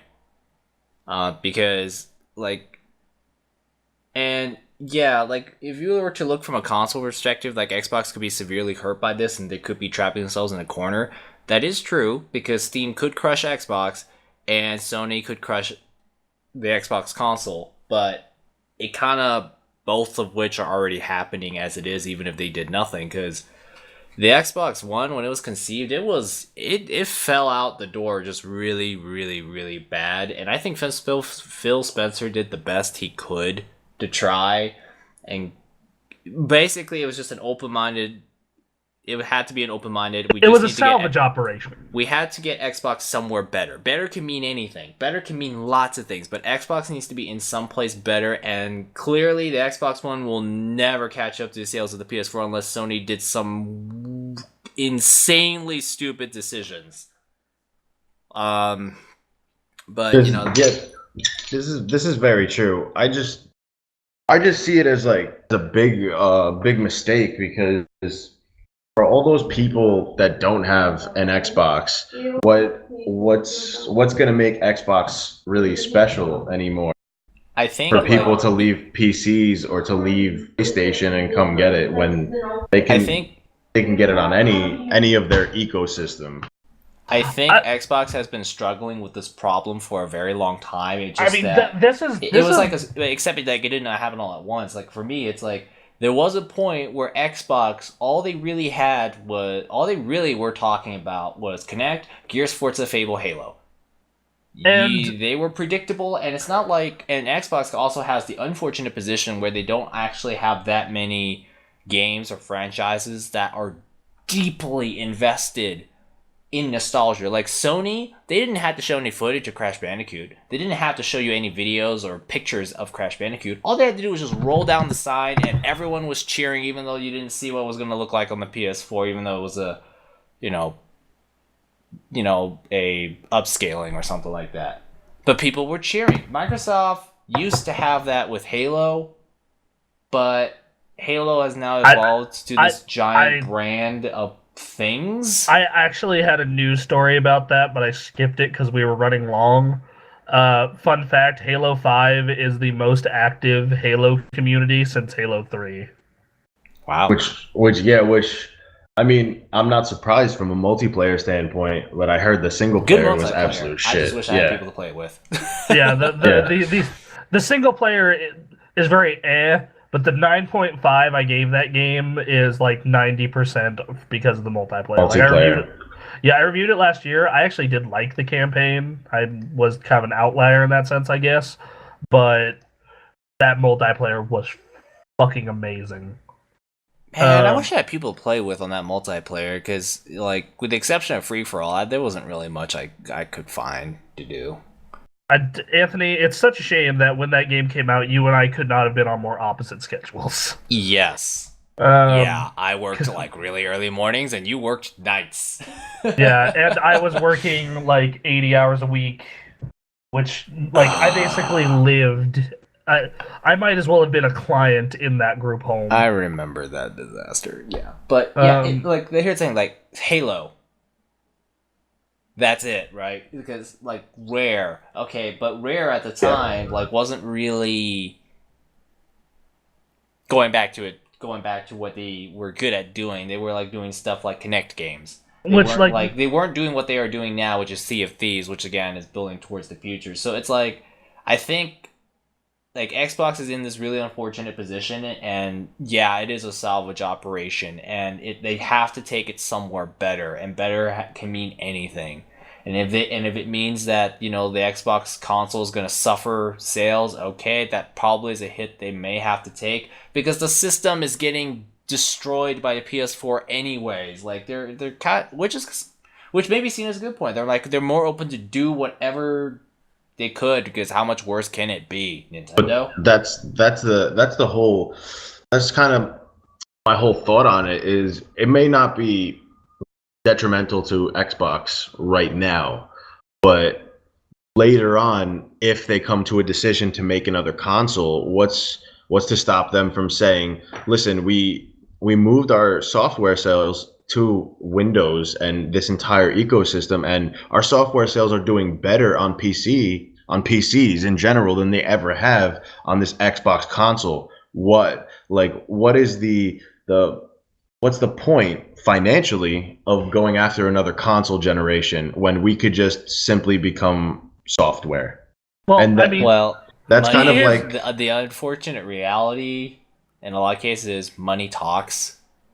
And if the money is at PC and not at the system at all, I don't think, do they really want to make a console anymore if no one's buying it? Also, I think, you talk about the people who are like, oh, I'll just get it on PC, but there's totally the opposite side of that. Like, one of my closest friends lives up in Canada. His name is Brian. He will never game on a PC. He refuses to. He just absolutely refuses to. Getting him to play World of Warcraft with us took a Herculean effort just to get him to play one game on PC. So for him, he's just going to keep buying Xboxes because he loves the brand, he loves Xbox. He's just going to keep buying their console. And I think that a lot of people, including Microsoft, are under the assumption that this is probably the last console generation, and we're just going to keep, it's going to go the phone route of like we're going to get Scorpio, and then they'll get rid of the Xbox One originals, and then it'll be like the Xbox One S is the low end, the Scorpio is the middle, and the Libra is the new thing. You know, because and then same thing with the PlayStation 4. Like it'll be the Neo is the you know the low end one, and then they'll have the whatever their next one is, and then the one after that will be the high end one. The thing is like Xbox could stick to their consoles, and that is a viable option. But there is another company that is sticking by consoles, and they are like floundering at the moment, at least financially, and that is Nintendo. Okay, they are like Nintendo looks like that company that's stubbornly sticking by their consoles, and they've got the games to lure people in, and they're amazing games, and people will buy a Nintendo system for Nintendo games, but the Wii U is a failure. Despite the, you could argue the GameCube was a failure. The GameCube was a failure too. So it's like it's like, do you get with the times and end up abandoning like what you were good at and what made your brand the way it was, or do you stick to a more traditional route? And I guess that's just one of the things that puts Xbox and Phil Spencer and the team in a really tough spot, is because they have to figure out the future. Because right now, at the moment, Xbox kind of needs to be in a bit of a rebuilding state because, well, to be honest, the Xbox One pretty much screwed up massively on the way out the door, and now the whole thing, they have to figure it out, so they're getting all these new IPs, they're trying to get independent developers. They're planning for the future, whereas Sony's in an excellent position to say, oh yeah, while those guys are busy talking about the future, which doesn't exist yet, let's talk about today and show you why PS4 is awesome and you can cheer like crazy. By the way, Kojima. Here's Norman Reedus and Norman Fetus. And a weird game that makes no sense to you, but because it says Kojima, you'll cheer. And once again, something being on PC rarely affects console sales. Like, I know plenty of people who are super stoked for No Man's Sky, like they're gonna buy it on their PS4. Like, just because it exists on the PC, like doesn't mean like that's the way they're gonna go. I also do want to point out that the Windows Store is not exactly popular right now. That too. So for all we know, their PC sales their sales on because here's the thing, I really doubt Microsoft's gonna release their games on Steam, considering that they've got Windows 10 in the Windows Store, which is incorporated into every single Windows 10 install. I don't think, because they're going to be like probably at EA, Ubisoft kind of stubborn, have their own store for this. But the thing is that I happen to know that while Windows 10 may be a decent operating system, people just hate the Windows Store. So for all we know, the PC sales of Microsoft Studios games may not be that great because people just don't want to use the Windows Store. I mean, because you have to have a Microsoft account and do this, do that. Like, I mean, you could use the same account you use on the Xbox as your Microsoft account. That's actually how it works, and that's great and all. But it's like you have to get this stuff through the Windows Store, and do people really like to use the Windows Store? That's like trying to use like Origin or Uplay when you've got Steam. Origin's a perfect example. The only reason I ever use Origin is if I absolutely have to. Like it is not on Steam. Like when Titanfall came out, it was just like, oh, fine. But Xbox, I think, is in a really tough spot right now because it's like, what do? You have now committed to the decision to introduce cross-buy to PC and Xbox One, but are your games really going to take off on PC? I mean, Forza Motorsport 6 Apex is free on Windows Store, but I don't think people are like downloading it like crazy right now. Same with Killer Instinct. I don't hear and everyone I know who bought Rise of the Tomb Raider bought the Steam version, not like the Microsoft Store version. Quantum and Quantum Break. That's what it's called, right? Like, yeah, I've heard nothing about people Quantum buying Break. that game on PC. Yeah, Like, but everyone like played on 21,000 console. people rated it on the Xbox One store, and crap, I thought about buying on my Xbox One because it's more convenient, and I know I don't have to worry about drivers or optimization or resolutions and all that kind of stuff because it's all pre-configured in my Xbox One. I just download and play, and it'll still look good, I think. So there's a lot of things, but I think Xbox is in like a really tough spot right now because what we know today is the PS4 is clearly decimated the Xbox One, and the Xbox One will not have the games to make a comeback. And also, PlayStation 4 has the colossal advantage of being a worldwide game console. People buy it in Europe, people buy it in Japan, and people buy it in America. The Xbox One, very centered around America. Yeah. Which is what happened last time, which is why like PS3 was doing terrible in the States, but was doing great everywhere else, which is why it looked worse than it was here. Yeah. Yeah, because they weren't moving consoles here. But they were dominating. What I remember, if I remember correctly, they were dominating in Europe, and they were a very close second in Japan. Yeah. So yeah, like I don't know, like are they dooming themselves with the Xbox brand at this point? Like it's one of those things where like you could make a case for anything, but you don't want to end up like Nintendo and just get stubbornly stuck in old ways and end up dying because of it. And Nintendo's reached the point where people are even talking about Nintendo should just abandon game consoles at this point and just focus on software, because imagine The Legend of Zelda Breath of the Wild 2.0 running on the PS4. Imagine everyone's minds by then. It's like, and we'd all love it because it'd probably run better, it'd probably look better, but it'd still be a sad day.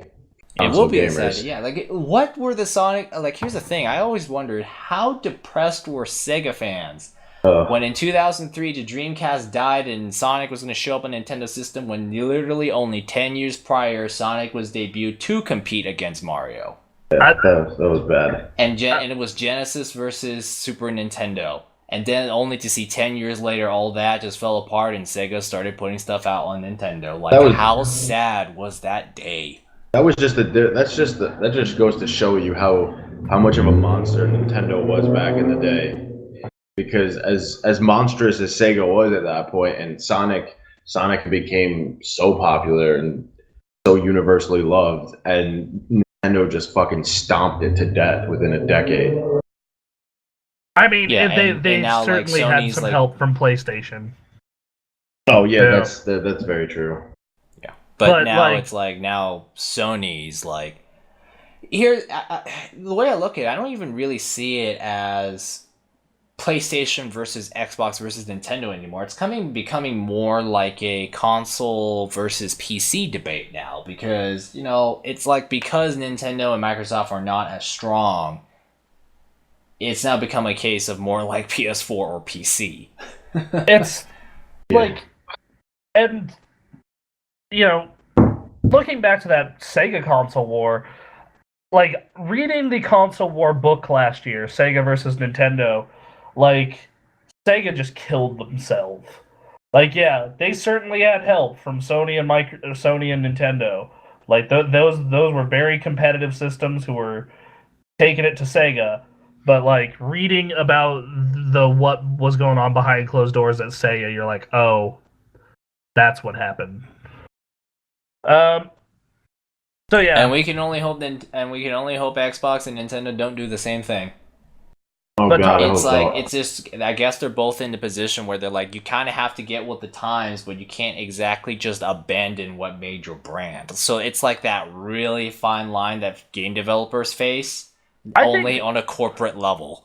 I think Microsoft has been doing this forever, though. Like you look back they were kind of like leading up to it when they basically just like got to the point where I'm like, yeah, I know a Forza game's coming out this year. Oh, see? Another Forza game coming out this year. I mean, it actually looks kind of cool, actually, but you knew there was going to be a Forza game. But, like, you look to the original Xbox, and, like, almost all of its library ended up on PC. Like, almost all of it, the exclusives. the first Halo ended up on PC. I think Crimson Skies did. I know Oddworld did. Uh, Morrowind was. Ninja Gaiden ended up on PlayStation. Just like so much stuff ended up elsewhere. So I mean, this isn't the first time this happened, and there are just a set of gamers who are just like they just want to plug and play, and that's fine. Yeah.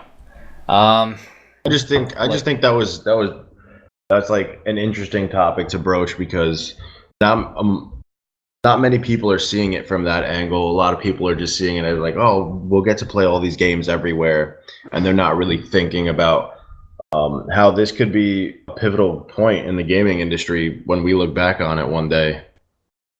Yeah, it's like, man, when you're in a position like Phil Spencer or I forgot the head guy of PlayStation, or House, Shuhei, like they got a lot of guys there. I would just say Shuhei Yoshida and his team. I'll just say that better. Andrew House, Shuhei Yoshida and his team, Phil Spencer, and whatever executives are at Nintendo now. You're Reggie. like in a really tough spot. Like, okay, Sony does not have to worry about it so much but they will probably have to worry post PS4. Like, Sony is the game console right now. Like everyone I know owns a PS. Like the majority of my friends, at least, are PS4 or PC. Yeah, I got a couple of outliers who own an Xbox, but like the vast majority are like, I got a PS4, I got a PC. Yeah, but I guess when you're in a position like Nintendo and Xbox, it's like, what do you do? Like, what can you do? For one thing, you like all you really know is you can't really just let it die. So, man, like Microsoft is planning a lot of things for the future, and is it gonna work or not?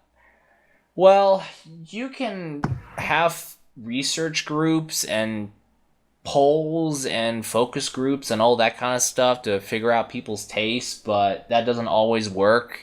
And I point to New Coke as to why focus groups don't always work. For anybody who's old enough to remember New Coke, because I don't, because I was too young. Yeah, same. Yeah, New Coke, they said focus group said, oh yeah, it'll be okay. And then it ended up being a disaster, PR-wise. So it's like, is it going to work for Microsoft? I really don't know, because like they're kind of like cornered. Like, yeah, you could put games out on PC, but there's Steam and good old games, those two giant pillars. You could do it on consoles, but there's the PlayStation 4 right there. So, what can you do? I mean, I think they're making some good choices. Like, they're putting out new IPs. Like, new IPs is important because that is one of the problems they've constantly had, which is Gears, Forza, Fable, Halo. And now that Fable is dead, and Lionhead is also dead with it. So, man, good luck can I for just them. make Age of Empires 4? I would have loved that. Oh, please don't say that. Good luck. But yeah, that's my long commentary soapbox on the whole Microsoft subject. I think Phil Spencer is doing the best he can, and I believe that he and his team are doing the best they can. They're just like in the really unfortunate position of inheriting having to clean up the giant disaster that Don Matrick left. So, I just think they prematurely buried the Xbox with that.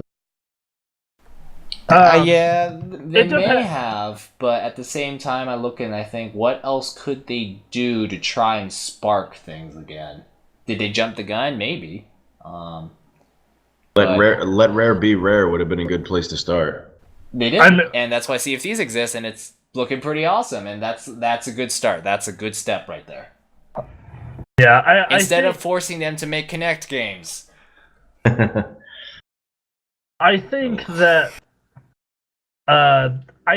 this move is either gonna help them a lot in the long term, because if things go to the smartphone world, which is where I think they're going personally, if it's like, yeah, every 2 to 3 years you go in and you upgrade your console, then I think that this is a super smart move.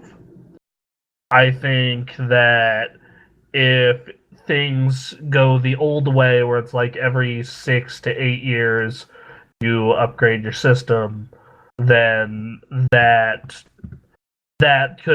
could be a not as great move.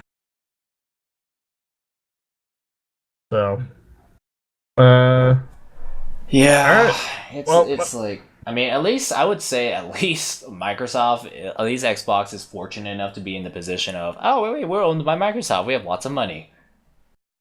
So if we have one bad year, it's not going to completely destroy everything. Whereas Nintendo is not so fortunate. Yeah, unless somehow 2016 continues to deliver insanely screwed up news, and then Apple commits a hostile takeover of Nintendo. Shit.